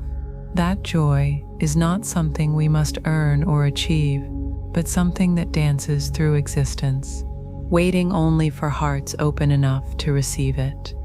In the deepest winter of what the old ones called the Year of Dancing Skies, in the vast wilderness of Sapmi, where the reindeer moved in rivers across snow that stretched beyond all horizons, there lived a young Sami woman named Akka, which in her language meant simply grandmother. Though she was barely 20 summers old, the name had come to her in a vision during her first long darkness, when the spirits whispered that wisdom has nothing to do with age, and everything to do with the willingness to listen, to watch, to receive what the world offers freely to those who approach it with open hearts. Akka belonged to a family of reindeer herders who followed the ancient patterns, moving with the seasons as their ancestors had done since time beyond memory, living in kata, traditional tents that could be packed and moved as easily as thoughts, reading the snow and wind and sky with skills passed down through generations like precious inheritances, knowing the land not as strangers passing through, but as children of the earth itself. The Sami understood what many peoples had forgotten, that the world was alive, not just the obviously living things like reindeer and birds and fish, but the stones and rivers and mountains, the wind and snow, and especially the lights that danced across the winter sky. Everything participated in the great aliveness that some called spirit, others called mystery, but which needed no name to be felt, to be known, to be loved. On this particular night, as the temperature dropped so low that the very air seemed to crystallize, and the silence was so complete, it felt like the world holding its breath, Akka sat outside her family's kata, doing what she did every clear winter evening, watching the sky, waiting not for anything particular, but simply being present to whatever wanted to reveal itself in the vast dome of star-scattered darkness above. Perhaps you know this quality of waiting, dear listener, not the impatient waiting that wants something to happen, but the patient availability that simply offers itself to whatever is already happening, the kind of openness that doesn't demand particular experiences, but receives whatever experiences offer themselves with gratitude and wonder. The northern horizon glowed faintly green, like spring's first suggestion in the deepest winter, like hope made visible in the endless dark. Akka felt her breath catch with anticipation, not because she could make the Aurora come, but because she recognized the signs that the spirits were preparing to dance, that the sky was about to become a canvas for joy itself. In Sami tradition, the Aurora were not mere atmospheric phenomena to be explained by science. Though they honored all forms of knowledge, they were revoked it, the spirits of those who had passed on, dancing in celebration of life itself, rejoicing in the beauty they could now see from their expanded perspective, sharing their joy with those still walking the earth below, reminding the living that existence itself is cause for celebration. But tonight, as the first tentative ribbons of green light began to move across the sky like silk scarves touched by gentle wind, Akka sensed something different, something that made her heart beat faster with recognition rather than excitement. The lights were not just dancing, they were calling, not with words or sounds, but with a kind of invitation that bypasses the mind completely and speaks directly to the part of us that knows how to receive gifts we didn't know we needed. The green deepened to emerald, then to colors that had no names. Curtains of light began to unfold across the entire dome of sky, moving in patterns that seemed both utterly random and perfectly choreographed, like nature's own improvisation, like the universe expressing its creativity in real time, like joy itself made visible in ribbons of impossible beauty. Akka stood slowly, not with intention or plan, but with the natural response of one who recognizes an invitation to participate, to become part of something larger than individual existence, to join the dance not as separate observer, but as expression of the same life force that moved the lights themselves. She began to move, not dancing in any formal sense, but allowing her body to respond to the rhythm she felt in the Aurora's flow, the way a flame moves in response to air currents, the way water moves in response to the moon, the way joy moves through anyone willing to become its vessel rather than its container. The lights seemed to respond to her movement, or perhaps she was responding to theirs. The distinction became meaningless as the boundary between dancer and dance began to dissolve, between observer and observed, between human and sky, between earth and heaven. She was no longer watching the Aurora. She was participating in the same energy that created them, the same life force that moved through all things, the same joy that danced through existence itself. This was the teaching the Sami had received from countless generations of Aurora watching, that we are not separate from the beauty we observe. We are expressions of the same creative force that paints the sky with light, that fills the ocean with waves, that moves the blood through our hearts and the breath through our lungs, that dances the entire universe into existence, moment by moment, with endless creativity and limitless joy. As Akka moved beneath the dancing sky, she felt something she had felt before, but never so completely, the recognition that joy is not an emotion we experience, but a quality we are, not something that comes and goes with circumstances, but something that flows constantly through the fabric of existence itself, available in every moment to those who remember how to receive it, how to become it, how to let it move through them without trying to hold onto it or make it permanent. The Aurora reached their peak intensity, filling the entire sky with colors and movements that defied description. Curtains of light cascaded from horizon to horizon. Ribbons of green and gold and purple danced in spirals and waves. The whole dome of heaven became a celebration, a festival, a demonstration of the universe's inexhaustible capacity for beauty, for wonder, for pure creative joy, expressing itself with no purpose other than the expression itself. And in that peak moment, Akka understood something that would guide her through all the seasons of her life to come, that asking why the Aurora dance is like asking why the heart beats, why rivers flow toward the sea, why children laugh when they play. Some things don't need reasons. Some mysteries don't need solutions. Some beauty doesn't need explanation. It only needs witnesses, hearts open enough to receive it, lives willing to be moved by it. Perhaps you too have experienced such moments, dear listener, when the need to understand gives way to the willingness to participate, when questions dissolve into direct experience, when the mind's demand for explanations is overwhelmed by the heart's capacity for wonder, when you discover that some gifts can only be received, when we stop trying to figure them out and simply allow ourselves to be touched by their beauty. The lights continued their dance for hours, sometimes fading to barely visible whispers, sometimes exploding into cascades of brilliance that lit the snow-covered landscape like day. Akka danced with them through every variation, every change, every expression of the sky's limitless creativity, not trying to match them or keep up with them, but simply allowing her movement to be part of the same flowing aliveness that expressed itself in light above and life below.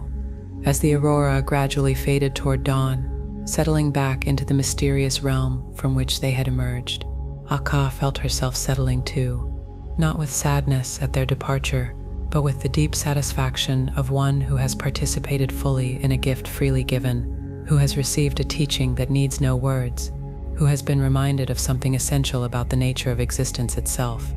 She understood now why her people had watched these skies for thousands of years, why generation after generation had gathered to witness the Aurora's dance, not to solve their mystery, but to participate in it, not to understand their purpose, but to celebrate their beauty, not to capture their meaning, but to be captured by their joy.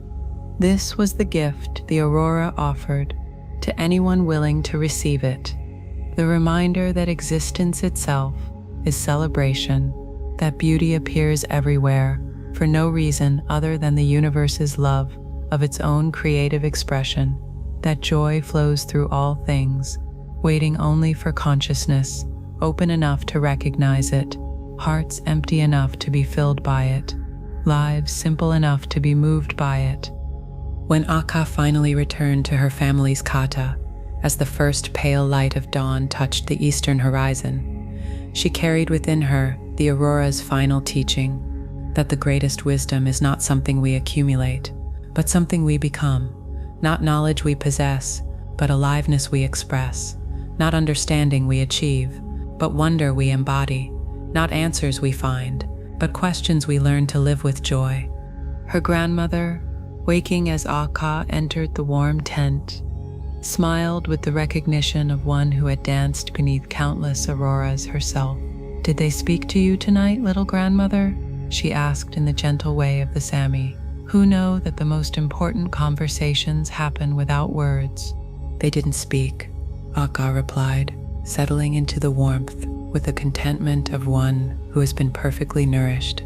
"They danced, and they taught me to dance too, not with my feet only, but with my whole life, with my whole heart, with everything I am." And this teaching, dear listener, this wisdom that Akka received from the Aurora spirits in the endless winter of Sapmi, is available to you right now, in every moment of beauty that appears without explanation, in every experience of wonder that bypasses understanding, in every encounter with mystery that invites participation rather than analysis. You don't need to travel to the Arctic or wait for northern lights. You only need to remember that the same creative force that dances across northern skies dances through your own consciousness, your own aliveness, your own capacity for joy that needs no reason other than existence itself. The Aurora reminded Akka of what the wise ones of every tradition eventually discover, that we are not observers of the cosmic dance, we are dancers in it, not witnesses to the universe's creativity, but expressions of it, not separate from the joy that moves through all things, but manifestations of it. When we remember how to move with life rather than against it, when we learn to flow with what is rather than insist on what should be, when we discover the Aurora that dances in our own hearts, waiting only for the darkness to be deep enough, the stillness to be complete enough, the openness to be wide enough, for joy to reveal itself as what we are, rather than something we seek. And all is well. All has always been well, in the dancing lights that remind us that beauty needs no justification, that wonder requires no explanation, that joy flows through existence like aurora light across infinite sky, available in every moment to consciousness, clear enough to see it, hearts open enough to receive it, lives willing enough to move with it. All is well, in the recognition that we don't need to understand the mystery, we only need to participate in it, to let it dance through us, to become expressions of the same creative force that paints the sky with impossible beauty and fills the heart with inexplicable joy. The truth that lives forever in every aurora, every sunset, every moment when beauty appears for no reason other than love's endless creativity, that we are not separate from what we admire, but expressions of the same source, not observers of the cosmic dance, but dancers in it, not seekers of joy, but joy itself, learning to recognize its own face in every mirror the universe provides, every sky that opens in wonder, every heart that opens in response, every life that learns to move with the rhythm of existence itself. All is well in this dancing. All is well in this joy.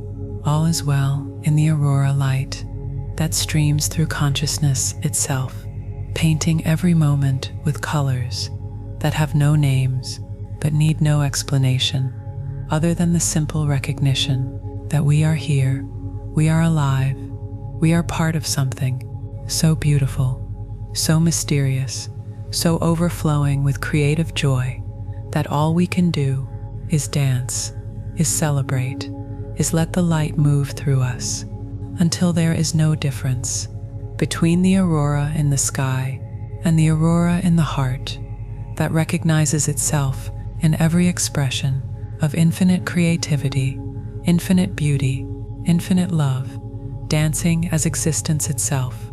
All is well. Settle back even more now, dear listener. Let these words carry you like the crystal winds that once swept across the frozen fjords of ancient Norway, where even the most fearsome Viking warriors, returning from raids in distant lands, would gather around winter fires to hear tales that taught them something their conquests never could, that the harshest seasons often bring the most necessary gifts, that what feels like defeat can be preparation for victory, that accepting what we cannot change opens us to transformations we never imagined possible. There's nothing you need to do but rest exactly as you are, in whatever state of resistance or surrender finds you in this moment. This is the perfect condition to receive this story of transformative acceptance that reveals how the most difficult passages in our lives often serve purposes we cannot see at the time, how winter's harsh embrace prepares the earth for spring's tender emergence, how the soul's deepest growth sometimes requires the longest darkness. Allow yourself to drift toward sleep as you listen. This is the very best way to receive the story's deepest gifts. Let the tale carry you into dreams where its ancient knowing can settle into your heart, like snowfall that nourishes the sleeping seeds beneath. Allow yourself to be transported to a time when an ice spirit taught both warriors and farmers that resistance to life's difficult seasons only prolongs their pain, while acceptance transforms even the harshest winter into preparation for unimaginable spring. In the brutal winter of 1134, in the mountain village of Lillehammer, where the lake lay frozen thick as stone and the snow reached the eaves of even the tallest houses, there lived a young Viking named Eric Ironwill, who had earned his name not through success in battle, but through his fierce refusal to accept anything he could not control, any outcome he had not chosen, any season he had not planned for or desired. Eric had returned that autumn from 3 years of raiding across the northern seas, his longship heavy with treasure, his reputation secure among the brotherhood of warriors, his future seeming as certain as the sunrise. He had planned to marry Ingrid, the blacksmith's daughter, to build a great hall with his accumulated wealth, to establish himself as a man of importance in his home village, the kind of Viking whose name would be remembered, whose story would be told, whose legacy would endure. But the winter that came that year was unlike any in living memory. It arrived early, struck hard, and showed no mercy. The cold was so severe that even the veteran warriors who had survived Arctic campaigns and ocean storms spoke of it in hushed tones, as if winter itself had become a living enemy, more formidable than any human foe they had ever faced. The village that had thrived for generations found itself under siege, not by human armies, but by forces that could not be fought with sword or strategy. Crops that should have lasted until spring were exhausted by the new year. Animals died, despite the best shelters. Trade routes became impassable. Even the great lake that provided fish froze so deep that nets could not break through. The ice seemed to mock every human effort, every plan, every assumption about what could be controlled or conquered. Eric's treasure, impressive as it was, could not buy what did not exist. His strength, legendary among his peers, could not force warmth from frozen ground. His reputation, hard-earned through battles across distant seas, meant nothing to winter winds that cut through the thickest walls, like invisible blades sharpened by forces beyond all human understanding or resistance. Perhaps you know this feeling, dear listener, when life presents challenges that cannot be solved through effort or planning, when circumstances arise that resist every attempt at control, when the very qualities that have always served you seem suddenly powerless against forces larger than individual will or personal determination. As the winter deepened and the village's situation grew more desperate, Eric found himself facing something he had never encountered before: complete helplessness, total inability to change what was happening, to fix what was broken, to force solutions where none appeared possible. For a man whose identity had been built on conquest and control, this was more than inconvenience. It was the destruction of everything he thought he knew about himself, about life, about how the world was supposed to work. It was on the longest night of that terrible winter, when hope had worn as thin as the last stores of grain, that Eric first saw her, standing at the edge of the village, where the deep forest met the frozen lake, a figure so pale she seemed made of winter itself, so still she might have been carved from ice, so beautiful she took his breath away, even as her presence chilled him to the very core of his being. The villagers whispered that she was Isengrim, the Ice Maiden, an ancient spirit who appeared only in the harshest winters. Some said she brought the cold with her. Others claimed she was winter's heart, made visible. All agreed that encountering her meant facing something that would change you forever, for better or worse. No one could predict which. Eric approached her with the same courage that had carried him into countless battles. But this felt different. This was not an enemy to be defeated, but a mystery to be encountered. Not a problem to be solved, but a teacher to be met, though he did not yet understand what lessons she might have to offer. She was even more beautiful up close, her skin like fresh snow touched by moonlight, her hair like icicles catching starlight, her eyes like deep winter lakes that reflect the sky's infinite depth. But it was not her beauty that stopped him.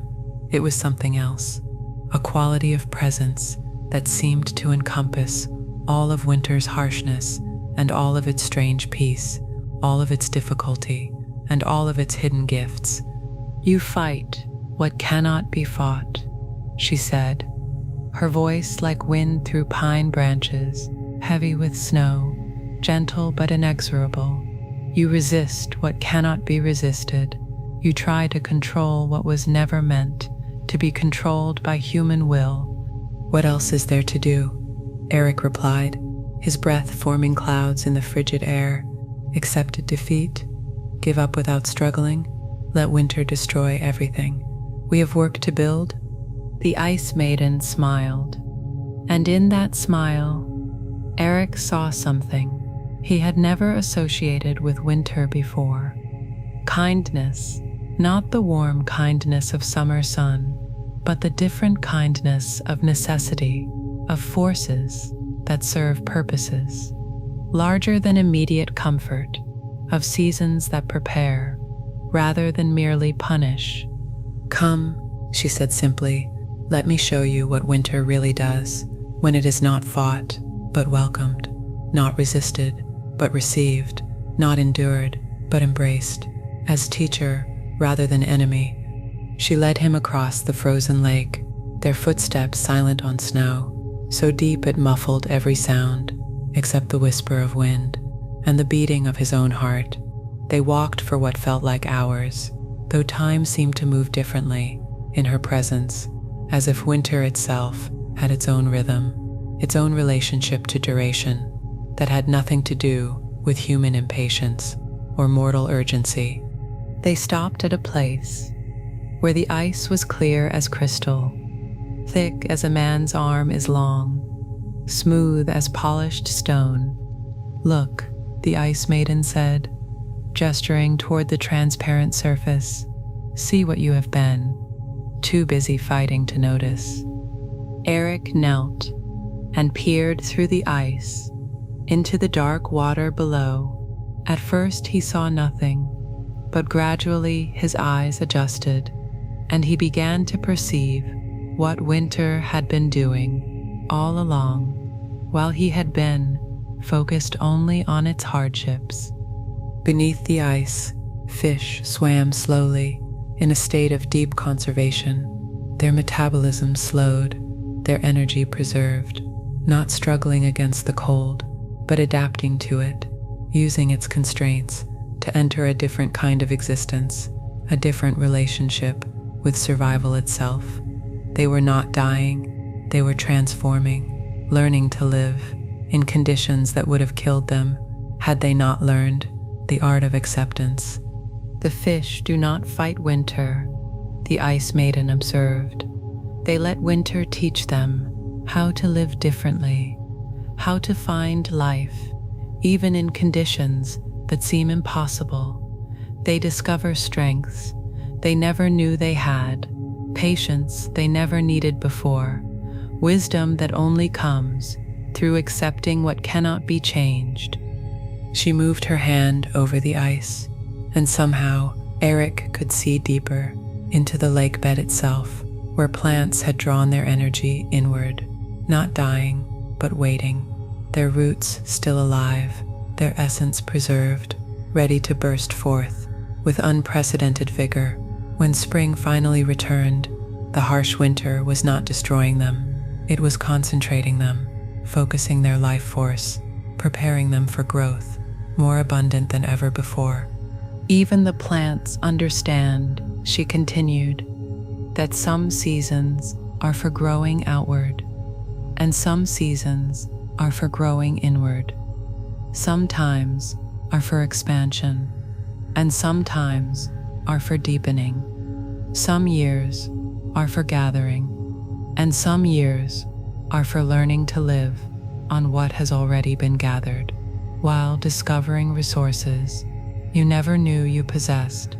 Perhaps you too have experienced this, dear listener, these times when life strips away everything you thought you needed until you discover strength you didn't know you had, resilience you'd never been forced to develop, wisdom that only comes through accepting limitations you cannot change and finding life even within their constraints. As they continued across the frozen landscape, the Ice Maiden showed Eric other teachings, written in winter's harsh script, trees that had learned to bend without breaking, that found flexibility they'd never needed in gentler seasons, animals that had discovered new forms of cooperation, new ways of sharing, resources that seemed insufficient until sharing transformed them into abundance. "Your village fights me," she said, as they climbed a hill that overlooked the struggling settlement below. "But fighting winter is like fighting the tides, or arguing with mountains, or demanding that rivers flow uphill. Some forces are not enemies to be defeated, but teachers to be learned from, masters who offer lessons available nowhere else." "But people are dying," Eric protested. "Families are suffering. Children go hungry. How can you call that teaching?" The Ice Maiden's expression grew infinitely gentle and infinitely sad. "I do not bring death," she said softly. "I bring transformation. I offer the same gift to humans that I offer to fish and plants and animals, the opportunity to discover life in new forms, strength in new expressions, community in deeper dimensions.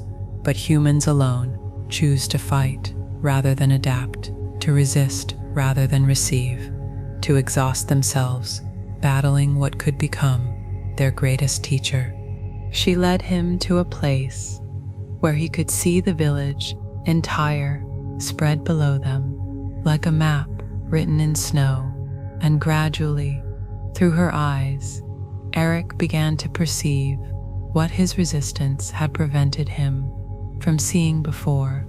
The crisis was indeed terrible, but it was also revealing something beautiful. Neighbors, who had been strangers, were sharing their last provisions. Families, who had been rivals, were combining their resources. Strengths that had never been tested were emerging under pressure. The village was discovering that it was more resilient, more capable, more unified than anyone had imagined possible. "This is what I offer," the Ice Maiden explained. "Not ease, but depth. Not comfort, but transformation.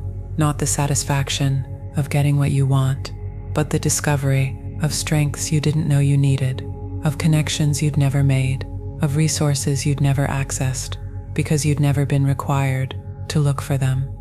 As the longest night gave way to the first hint of dawn, Eric felt something shifting in his understanding, in his relationship, not just to winter, but to difficulty itself. He began to see that his fighting had not made the situation better. It had only exhausted him, depleted his strength, prevented him from discovering what gifts might be available, even in the harsh circumstances. "What do you want from me?"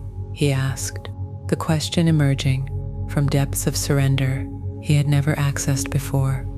"Nothing you would not want to give yourself," she replied. "Only that you stop fighting what cannot be fought, stop resisting what cannot be resisted, and discover what becomes possible when human will aligns itself with natural forces, rather than opposing them." The transformation began immediately. Not dramatic change, but subtle shift in Eric's relationship to everything he was experiencing. Instead of fighting the cold, he began to work with it, learning to conserve heat rather than generate more. Instead of demanding that plans proceed unchanged, he began to adapt, to find new solutions within new constraints. When he returned to the village, Eric brought with him not victory over winter, but partnership with it. He taught others what the Ice Maiden had shown him: how to work with scarcity rather than against it, how to find abundance in forms they'd never considered, how to discover community that only emerges under pressure. The winter remained harsh, but something had changed in how it was experienced, in how it was met. People still struggled, but they struggled together, still faced hardship, but found meaning in it, still encountered limitation, but discovered creativity within its boundaries. When spring finally came, as it always does, as it always will, the village that emerged was transformed, not just by surviving, but by what they had learned in the process of survival. They had discovered strengths they'd never known they possessed, bonds they'd never known they needed, wisdom they'd never known they could access. Eric married Ingrid that summer, but the wedding was different than what he'd originally planned. Simpler in material terms, but richer in meaning. His hall, when he built it, was smaller than his original vision, but filled with guests who had become true friends through shared difficulty rather than mere acquaintances, through shared prosperity. And perhaps you too can recognize this pattern, dear listener, in your own life's difficult seasons, how what felt like pure hardship later revealed itself as preparation, how what seemed like meaningless suffering eventually showed its purpose, how resistance to what cannot be changed only prolongs pain, while acceptance opens doorways to transformations you never could have imagined, let alone planned. Years later, when other harsh winters came, Eric would remember the Ice Maiden's gift, not the gift of easier circumstances, but the gift of different relationship to difficult circumstances, the understanding that seasons of challenge serve purposes beyond immediate comfort, that accepting what cannot be changed is not defeat but wisdom, not giving up but growing up into forms of strength that only develop under pressure.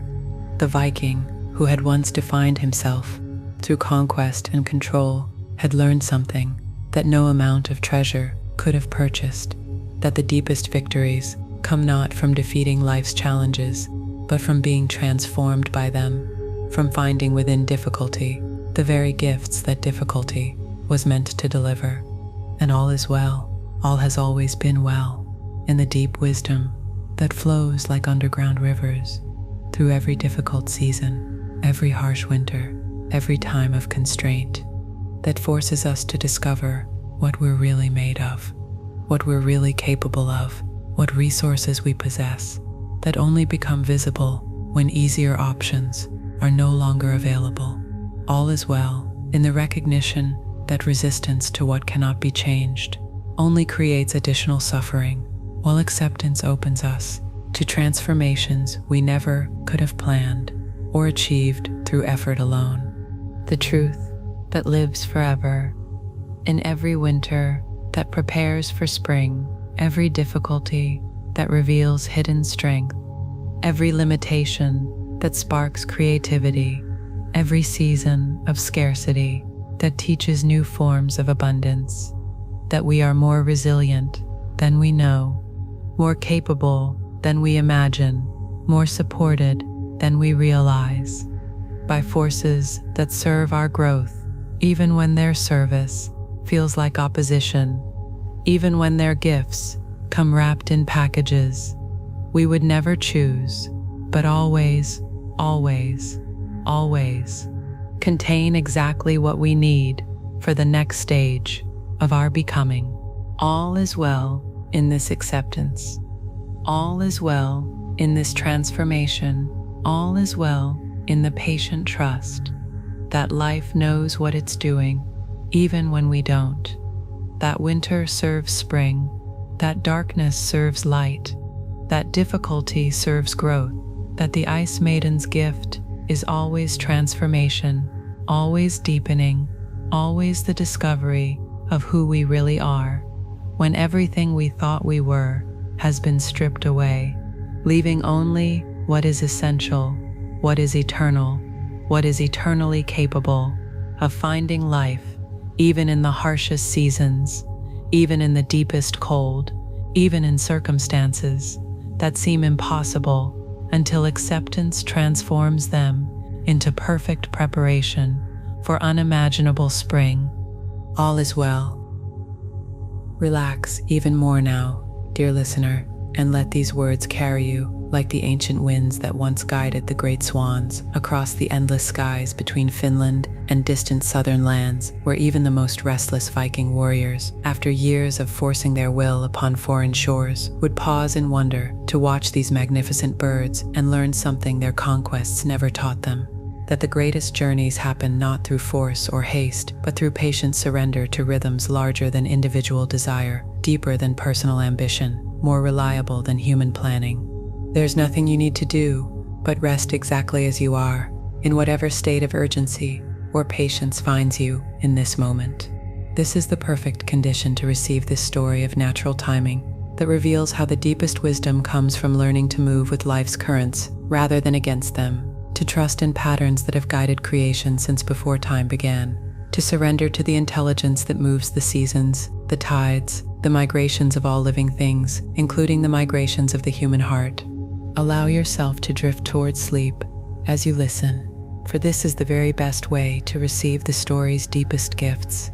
Let the tale carry you into dreams, where its ancient knowing can settle into your heart like a swan settling onto still water after a long flight.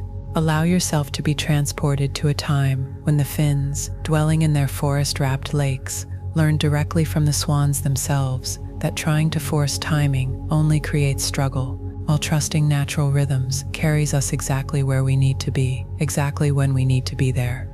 In the spring of 1156, on the shores of Saimaa, the great lake that spreads through eastern Finland. Like a vast inland sea, dotted with countless islands, there lived a young Finnish woman named Lumi, which meant snow in the old language. Though she had been named for the season of her birth, she had always been drawn to the opposite season, to the time of melting and movement, of awakening and departure, when the great swans returned from their southern journey and prepared for their own impossible flights to lands beyond imagination. The Finns had lived beside these waters since the ice retreated, reading the subtle signs of season and weather, learning from the migrations of birds, the movements of fish, the rhythms of growth and rest that governed all life in the northern latitudes. They understood what many peoples had forgotten, that wisdom comes not from controlling natural patterns, but from learning to dance with them, to move when movement serves, to rest when rest serves, to trust the timing that emerges from depths deeper than human understanding. Lumi worked as a fisher, following traditions passed down through generations of women who knew the lake's moods like their own heartbeats, who could read in the flight of birds, the color of clouds, the feel of wind on water, everything they needed to know about when to cast nets, when to seek shelter, when to trust the water's gifts, and when to wait for better timing. But this spring, something felt different to Lumi, not in the lake or the season, but in herself, a restlessness that seemed to come from somewhere deeper than dissatisfaction, a longing that pointed toward something she couldn't name or locate, a sense that her life, comfortable and familiar as it was preparing for some kind of movement, some kind of change that she could feel approaching like distant thunder before the storm becomes visible. Perhaps you know this feeling, dear listener, when something in your own life begins to stir long before you understand what wants to change, when you sense that staying still is no longer serving your growth, but you can't yet see where you're meant to go or when the time will be right for whatever movement wants to happen. It was on the morning when the ice finally broke, releasing its winter grip on the waters with sounds like distant celebration, like the earth itself rejoicing, that Lumi first saw the swan, not one of the many swans that grace the lake each year, but a particular swan whose presence seemed to call to something in her own restless heart. The swan was magnificent, her feathers white as fresh snow, her neck curved like a question mark, written in perfect grace, her presence on the water so serene it seemed to calm the very waves around her. But it was her eyes that captured Lumi's attention, ancient eyes that seemed to hold knowledge of distances Lumi had never traveled, of journeys she had never imagined, of trust in timing she had never learned to cultivate. Day after day, Lumi found herself drawn to watch this particular swan, to observe how she moved through her days with a quality of presence that seemed both completely here and somehow preparing for elsewhere. Not restless like Lumi felt, but alert, ready, available to whatever movement life might call for, whenever it might call. The swan seemed to be waiting, but not with the impatience that had been plaguing Lumi, not with the anxiety of not knowing when or where, but with the serene confidence of one who trusts completely, in timing larger than personal desire, in wisdom deeper than individual understanding, in patterns that have guided all migrations since life began moving across the face of the earth. As the weeks passed and spring deepened toward summer, Lumi began to notice how the swan's behavior subtly shifted, not dramatically, but with the precision of one, attuned to signals too subtle for most awareness to detect. The swan began to eat differently, storing energy in her body in preparation for journeys not yet begun. She began to test her wings, not in flight, but in small movements that seemed to be remembering what flight required, what flight made possible. "She knows," Lumi whispered to herself one morning as she watched the swan perform what could only be called practice flights, short journeys across the lake that seemed designed not to reach any particular destination, but to awaken in her body the memory of movement, the confidence of wing, the trust in air that would soon carry her across impossible distances to places she had never seen but somehow knew how to find. Perhaps you too have felt these times, dear listener, when your own life begins this subtle preparation for changes not yet clear. When you find yourself practicing new skills, exploring new interests, testing new possibilities, not because you understand where they're leading, but because something in you knows that preparation serves purposes beyond present understanding, that readiness opens doors you can't yet see. As summer reached its peak, and the days grew long with light that barely faded before returning, Lumi noticed the swan's energy becoming even more focused, more concentrated.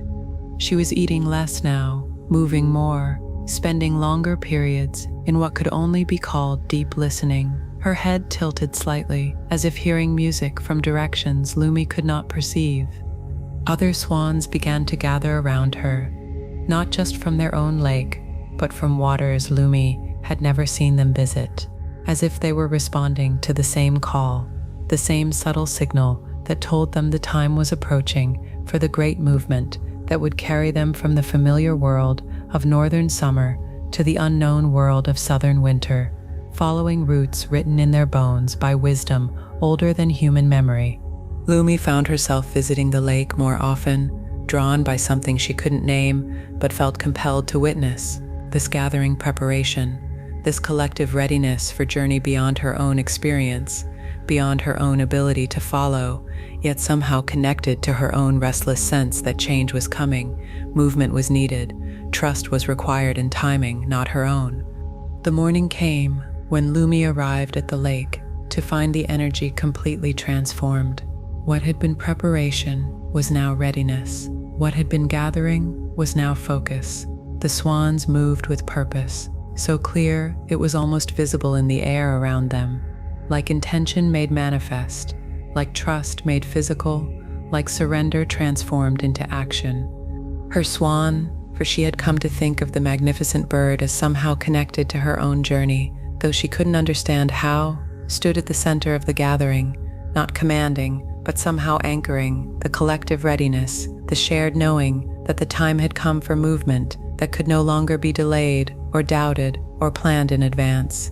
Lumi watched in wonder as the swans began to move, not suddenly, not frantically, but with the measured grace of those who trust completely in forces they cannot control, but can learn to move with, to surrender to allow to carry them beyond the edges of everything, familiar into territories that exist only in the realm of faith made flight.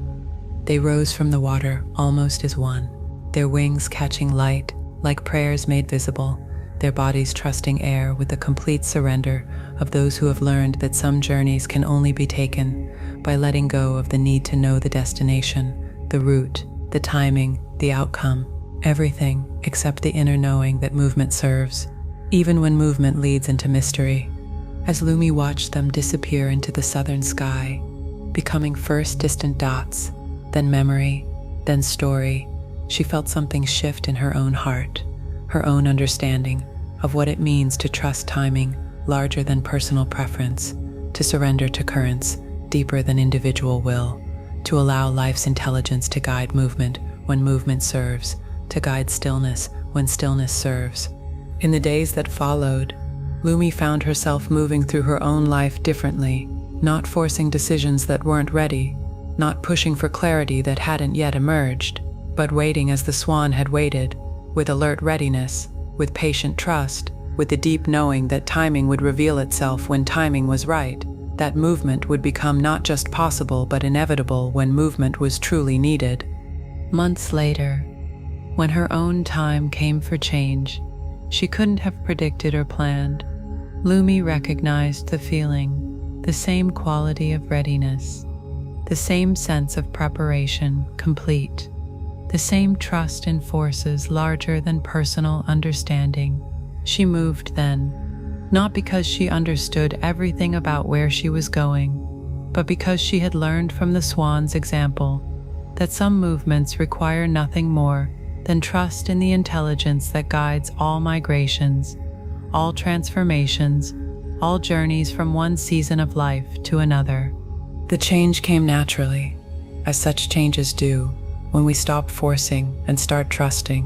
She found herself drawn to a different village, a different lake, a different way of living and working that she could never have imagined when she was still fighting timing instead of flowing with it, demanding clarity instead of trusting mystery, insisting on control instead of surrendering to wisdom that knows what serves and when. Perhaps you too are learning this lesson, dear listener, this understanding that the Swans have always embodied, that life has its own timing, its own intelligence, its own way of preparing us for movements we couldn't have planned, transformations we couldn't have forced, changes that serve purposes larger than personal desire, but always in harmony with our deepest needs, our truest growth, our most authentic becoming. Years later, when other seasons of change arrived in Lumi's life, she would remember the Swan's teaching, the way natural timing serves purposes beyond human understanding, but never beyond human trust. The way surrender to life's rhythms carries us exactly where we need to be, exactly when we need to be there, not according to our own schedules, but according to schedules written in stars, in seasons, in the migration routes of all living things, learning to trust the intelligence that moves the whole universe in perfect timing, always. And all is well. All has always been well.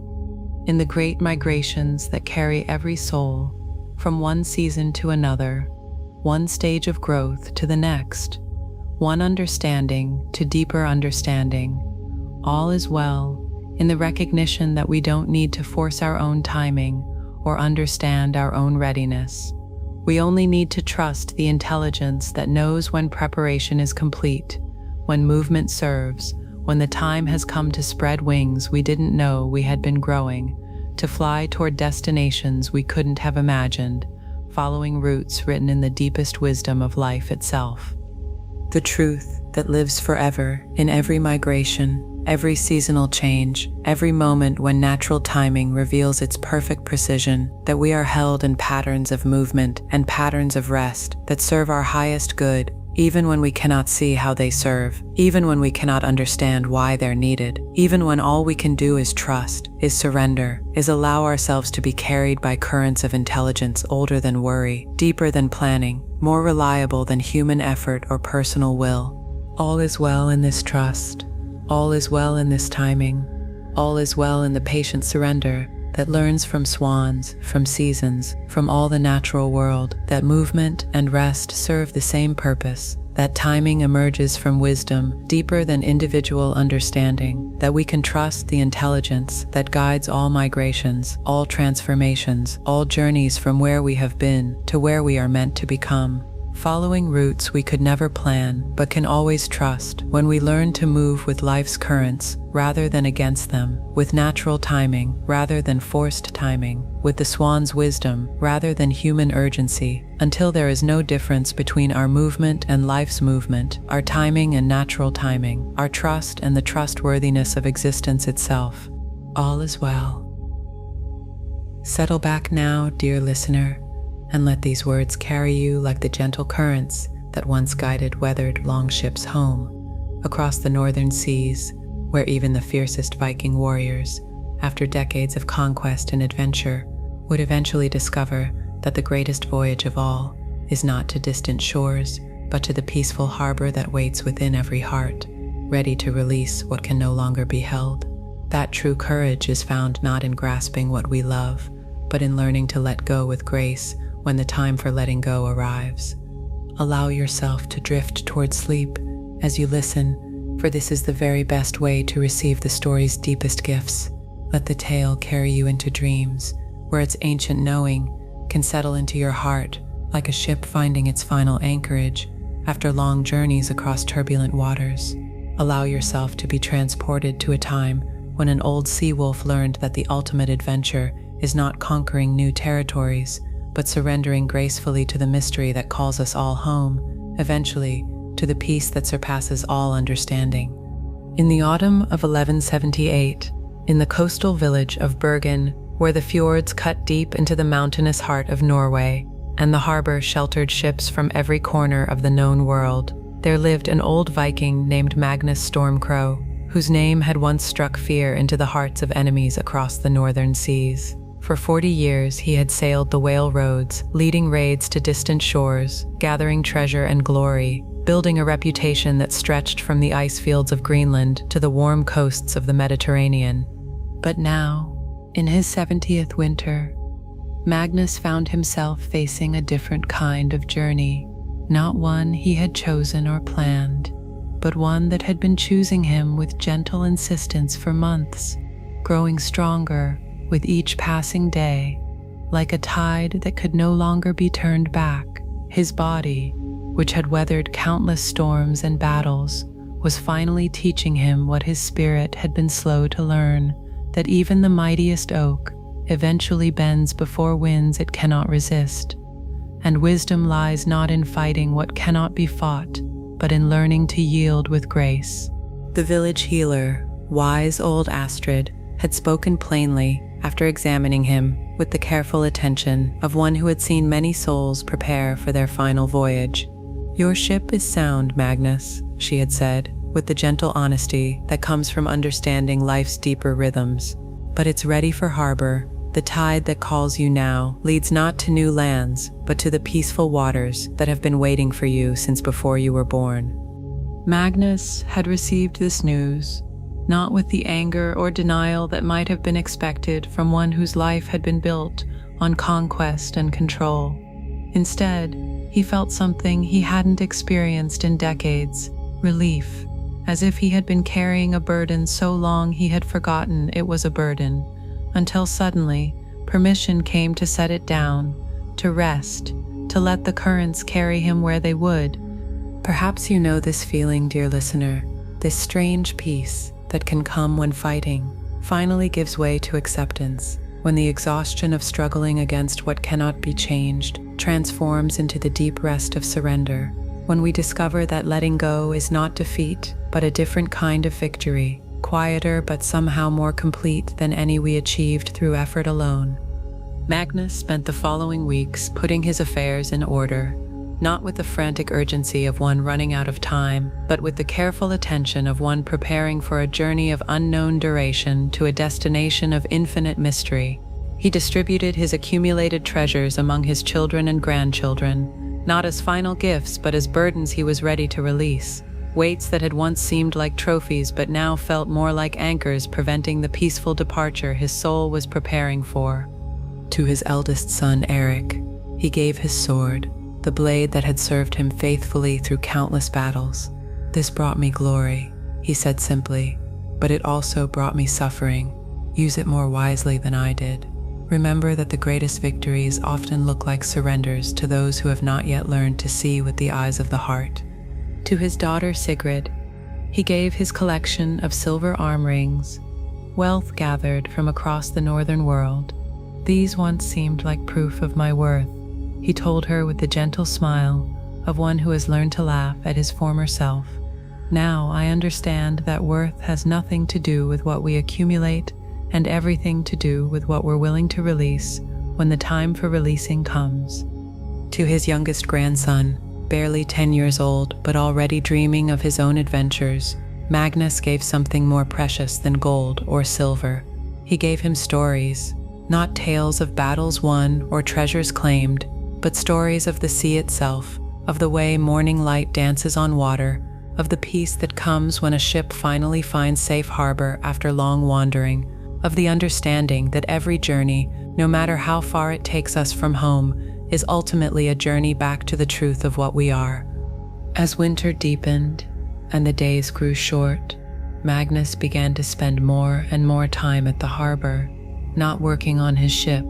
Those days were behind him, but simply sitting beside the water, watching the interplay of light and shadow on the waves, feeling the rhythm of tide and current that had guided his life for so many decades. He was learning to listen, not with the ears that had once strained to hear approaching enemies or distant shores, but with the deeper hearing that perceives the music underlying all sound, the silence that holds all voices, the peace that embraces all movement.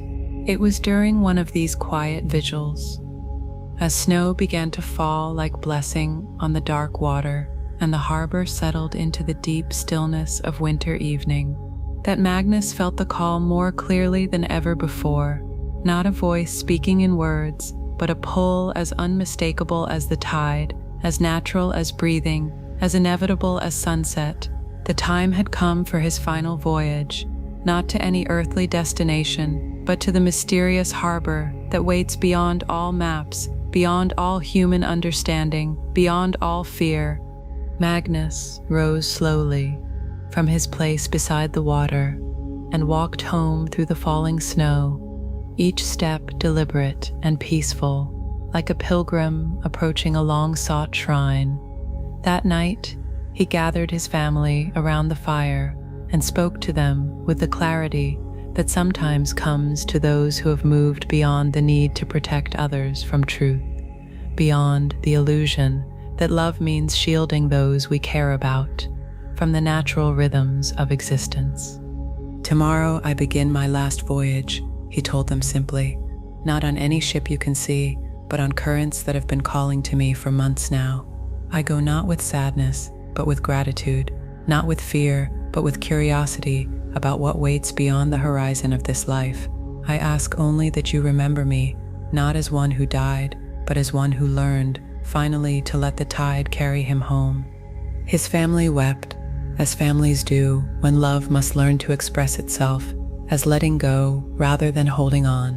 But even in their tears, there was something different from ordinary grief, something that partook of the peace Magnus himself had found, the understanding that some departures are not endings, but transformations, not losses, but releases, into a larger life than the one bounded by the shores of a single existence. That night, Magnus slept more peacefully than he had in months, his dreams filled not with memories of past adventures, but with visions of vast waters, stretching to infinity, of light dancing on waves that had no beginning and no end, of a harbor so welcoming it seemed to have been waiting specifically for him since before time began. He woke before dawn with the certainty that everything was exactly as it should be, that every step of his long journey had been leading to this moment of perfect readiness, this willingness to trust what he could not control or understand. As the first pale light touched the eastern sky, Magnus dressed in his simplest clothes, not the finery of a warrior, but the humble garments of one preparing for a journey that requires no armor, no weapons, no protection, other than the peace that comes from complete surrender to what is. He walked once more to the harbor, not to board any visible ship, but to offer himself to the currents that move beneath all visible currents, the tide that carries every soul from the known to the unknown, from the familiar to the mystery. He sat beside the water as the sun rose, painting the waves with gold and rose, transforming the ordinary harbor into something magical, something worthy of the transition taking place within his own consciousness.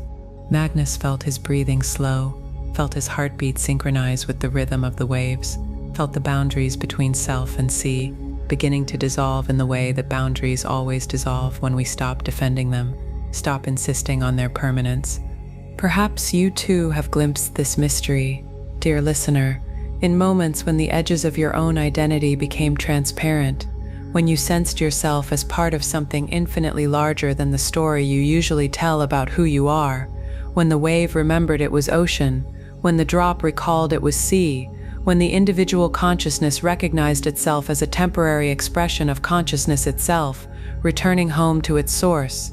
As the morning deepened, and the harbor came alive with the sounds of daily life, fishermen preparing their nets, merchants loading their cargo, children playing along the shore, Magnus felt himself becoming both more present and more absent, more fully here and more completely elsewhere. He was dying, yes, but dying the way waves die when they return to the sea, the way breath dies when it merges back into air, the way individual notes die when they resolve into the eternal silence from which all music emerges. His family found him there at midday, sitting peacefully beside the water, his face wearing an expression of such profound contentment that even their grief was touched by wonder. He looked like one who had finally arrived where he had always been going, who had found what he had always been seeking, who had come home to a home he had never really left, but had simply forgotten how to recognize. The funeral they held for Magnus was unlike any the village had seen before. Instead of the traditional burning ship sent out to sea, they created something simpler and somehow more fitting. They gathered at the harbor at sunset and told stories, not of his battles and conquests, but of his final teaching, his demonstration that death need not be feared when it is met with the same courage that once carried him across unknown seas to distant shores. And perhaps this speaks to something in your own heart, dear listener. This understanding that every ending is also a beginning, every conclusion is also an opening, every moment of letting go is also a moment of being received by forces larger and more loving than we can imagine. That the fear of death dissolves when we realize it is not the opposite of life, but life's ultimate expression, not the end of the journey, but the journey's completion, not a falling away from love, but a falling into love, so complete it has no need for the boundaries that once seemed so necessary. The waves continue to wash the shores of Bergen, carrying with them the memory of Magnus Stormcrow and all the other souls who have learned to surrender gracefully to the tide that calls every heart home, eventually, to the peace that was never absent, but only temporarily obscured by the drama of individual existence, the story of separation that dissolves like mist when touched by the morning light of understanding. Years later, children playing by the harbor would sometimes claim they could see him in the movement of the waves, in the dance of light on water, in the way the tide returns again and again to the shore with the patience of love itself, never forcing, never demanding, but always available, always welcoming, always ready to carry whatever is ready to be carried home to the vast embrace that holds all journeys, all departures, all arrivals in its eternal arms. And all is well, all has always been well, in the great tides that carry every soul from shore to shore, from one expression of life to another, from the known harbors of individual existence to the unknown ocean of consciousness itself.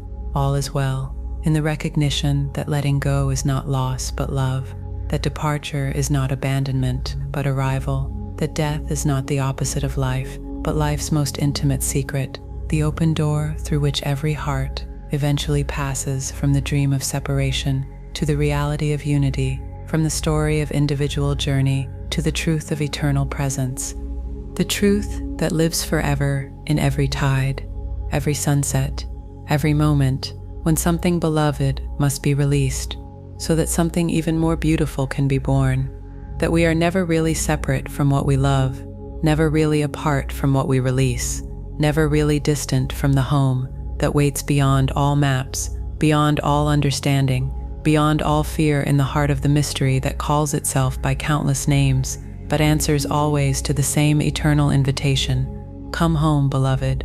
Come home to the peace that surpasses understanding, the love that requires no reason, the vast embrace that has been holding you since before you were born, and will continue holding you long after you have forgotten you were ever anything other than love itself, wearing the temporary costume of individual existence, playing the beautiful game of separation and reunion, departure and return, until the game completes itself in the recognition that there was never anywhere to go, because home was always here, never anything to find because love was always present, never any distance to travel because the ocean and the wave were never two. All is well in this recognition. All is well in this return. All is well in the peaceful harbor that waits within every heart, ready to release what can no longer be held, ready to let the tide carry it home to the mystery from which it never really departed, in which it always rested, which it always was and always will be, beyond all coming and going, beyond all stories of journey and arrival, in the eternal now, where all waves know themselves as ocean, all notes know themselves as silence, all hearts know themselves as the love that moves the sun and stars and calls every soul home to itself, with the gentleness of tide returning to shore, inevitable as breathing, natural as sunrise, peaceful as the deepest sleep. All is well. Rest even deeper now, dear listener, as these words carry you like sparks rising from an ancient hearth, where stories have been told since the first humans learned that words could build bridges between heart and heart, between past and future, between the world we see and the worlds we dream. Let yourself settle into the deepest listening as you receive this final tale of our Nordic journey, this story about stories themselves, and how every tale ever told is really one tale, and every listener is also a storyteller, and every ending is also a beginning in the great story that has no beginning and no end.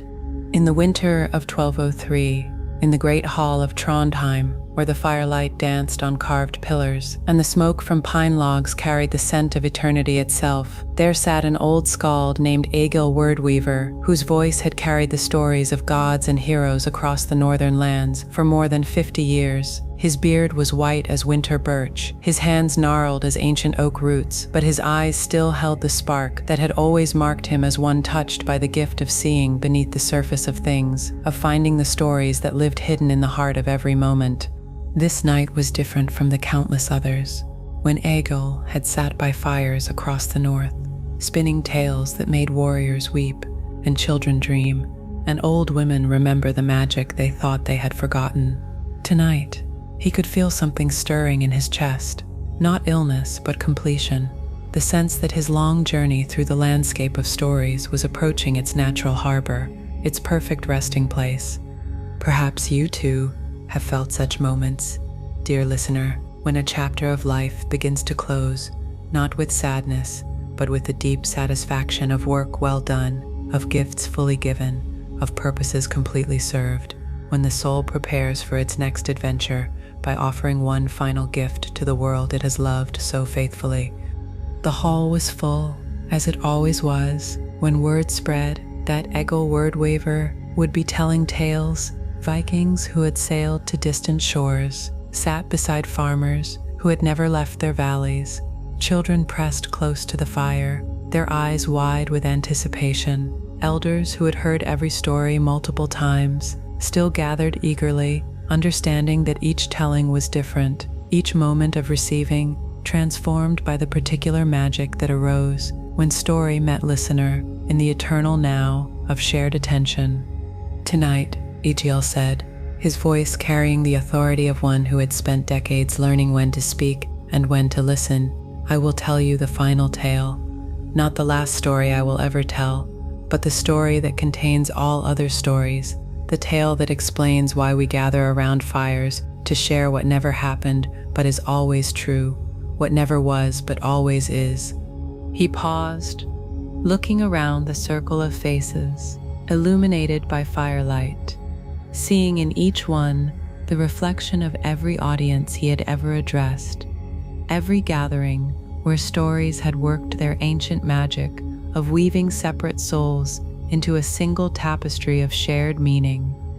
But first, let me ask you something. Why do you come? What draws you from your warm beds and important tasks to sit on hard benches and listen to an old man speak of things that exist only in the realm of words and imagination? The question hung in the smoky air like an invitation to discovery. A young warrior, his face still bearing the flush of recent victories, spoke first. Your stories help us understand what it means to be brave, how to face death with honor, how to live lives worthy of being remembered. An old woman, her hands weathered by decades of work, added softly, they remind us that we are not alone, that others before us have walked similar paths, faced similar challenges, found ways to continue when continuing seemed impossible. A child, no more than 8 years old, piped up with the directness that only children possess. They make magic.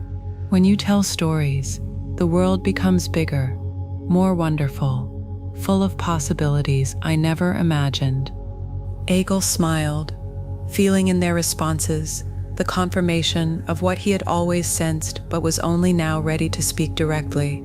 Yes, he said gently, and all of these answers point to the same truth. Stories are bridges, They connect what was with what is with what might be. They link heart to heart across the chasms that seem to separate us. They remind us that the boundaries between self and other, between now and then, between real and imagined, are far more porous than we usually believe. He reached into the fire with a long stick, stirring the logs until sparks flew upward, like tiny stars returning to their home in the darkness above. Every story ever told is really the same story, the tale of consciousness discovering itself, of love learning to recognize its own face in countless mirrors, of the one life expressing itself through infinite forms while never forgetting its essential unity. Tale I tell tonight, Egil continued, is about a storyteller much like myself, though he lived in times before memory, when the world was younger and the boundaries between story and reality were so thin they barely existed at all. His name was Orm the Truth-Seer, and like all great storytellers, he understood that the most important truths cannot be spoken directly, but must be discovered by each listener in the secret chambers of their own heart. And so Egil began to weave his final tale, the story of Orm, who traveled from settlement to settlement across the ancient north, carrying with him not just stories, but the understanding that stories carry us, shape us, transform us from listeners into participants in the great narrative that is existence itself. Orm, in Egil's telling, discovered that every person he met was already living inside a story, already playing a role in the vast tale that consciousness tells itself about its own adventures in the realm of form and time and apparent separation. Some people knew they were characters in this cosmic story and played their parts with joy and creativity. Others had forgotten their role and wandered through life, feeling lost, disconnected, unable to see how their individual thread wove into the larger tapestry. Orm's gift, Egil said, was helping people remember their place in the great story, not by telling them what their role should be, but by sharing tales that awakened in each listener the recognition of their own story's beauty, their own part's necessity, their own contribution's irreplaceable value to the whole. The fire crackled and danced as Egil spoke, and those gathered around it began to feel something they had experienced many times before, but never quite named. The sense that listening to this story was changing them, that receiving these words was awakening something that had been sleeping in their own awareness, that they were not just audience to the tale, but participants in its unfolding. One winter evening, Egil continued, much like this one, Orm found himself in a hall much like this, surrounded by listeners much like yourselves, and as he looked around the circle of faces illuminated by firelight, he realized that he was no longer just telling a story. He was living inside the story itself, playing his part in the eternal tale of how consciousness explores itself through the ancient ritual of gathering around fires to share what can only be shared when hearts open to receive, not just words, but the love that moves through words, the recognition that moves through stories, the truth that bridges between worlds through the simple act of one soul speaking and other souls listening. As Egil spoke these words, something remarkable happened in the hall. The listeners began to understand that they were not just hearing about Orm's recognition, but experiencing it themselves. They were not just learning about the storyteller's role, but discovering that they too were storytellers, that every life was a story being told, every choice was a plot development, every relationship was a conversation between characters in the vast novel that reality was writing about itself. And in that moment of recognition, Egil said, his voice growing softer as the fire settled into glowing coals, Orm understood that his work was complete, not because he had told all the stories there were to tell, but because he had helped others discover that they were the stories, that they were the authors and characters and audience all at once, that the boundary between storyteller and story was as illusory as the boundary between fire and flame, between wave and ocean, between individual and existence itself. The hall had grown very quiet now, filled with the particular silence that follows the completion of something important, the recognition of something profound. Egil looked around the circle one more time, seeing in each face the understanding that was dawning. the awareness that was blooming like flowers in spring soil. "This is my final tale," he said simply, "because it is the tale that contains all other tales. The story of how we discover that we are not separate from what we love, not distant from what we seek, not outside the stories that move us, but living expressions of the one story that tells itself through every voice that speaks, every ear that listens, every heart that opens to receive the gift that words can carry when they remember their true purpose." He paused, feeling the completion settling through him like peace itself. "And now I understand that I was never really the storyteller. I was the story that storytelling was telling about itself, learning to recognize its own nature through the voices of all who speak and the listening of all who hear. We are all characters in the same tale, all words in the same vast poem, all sparks from the same eternal fire that burns at the heart of existence, sharing its light through every story ever told, every tale ever received, every moment when one soul reaches toward another across the seeming distance of separate existence." As the last words faded into the crackling of logs and the gentle sighs of listeners lost in recognition, something shifted in the hall, not dramatically, but as naturally as night deepening toward dawn. Those gathered around the fire understood that they had not just heard a story, but had been initiated into the mystery of stories themselves, had been reminded of their own role in the great narrative that has no beginning and no end, but only endless variations on the theme of love, discovering itself everywhere it looks. Years later, those who were present that night would carry Egil's final teaching with them wherever they went, not as something they remembered, but as something they became. They told stories differently, knowing themselves to be the story being told. They listened differently, recognizing every tale as a mirror reflecting their own deepest truth.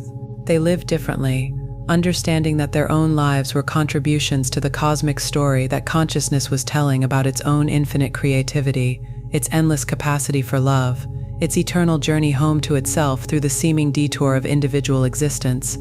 And you too, dear listener, are part of this same story, this same recognition, this same understanding that every tale ever told has been preparation for this moment, when you remember that you are not just receiving these words, but participating in the eternal conversation between the storyteller and the story, between the seeker and the sought, between the individual and the infinite, that speaks through every voice, listens through every ear, recognizes itself in every moment of genuine meeting between one consciousness and another. And all is well. All has always been well.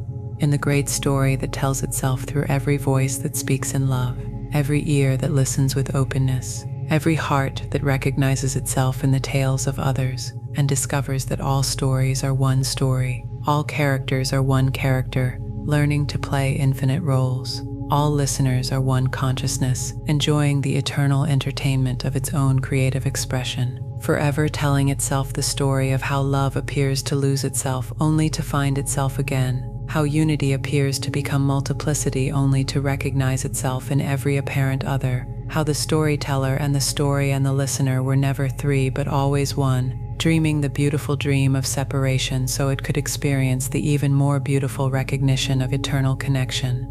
The truth that lives forever, in every story told around every fire, in every tale that bridges the gap between heart and heart, in every moment when words become vehicles for the love that moves through all things, seeking always to recognize itself, to celebrate itself, to tell itself the endless story of its own magnificence, through every voice willing to speak and every consciousness ready to listen, with the ears of the heart, the eyes of wonder, the deep knowing that we are all characters in the same eternal tale, all words in the same infinite poem, all sparks from the same fire that burns at the center of existence, sharing its light through every story ever told, every story being told, every story yet to be told in the endless celebration of consciousness, exploring itself through the ancient magic of words that remember their power, to bridge between worlds, to heal what seemed broken, to connect what seemed separate, to reveal what was always true, but temporarily forgotten, that all is one and one is all, and the story never ends because love never stops discovering new ways to tell itself about itself. All is well. Now just let the music and the binaural beats play to the end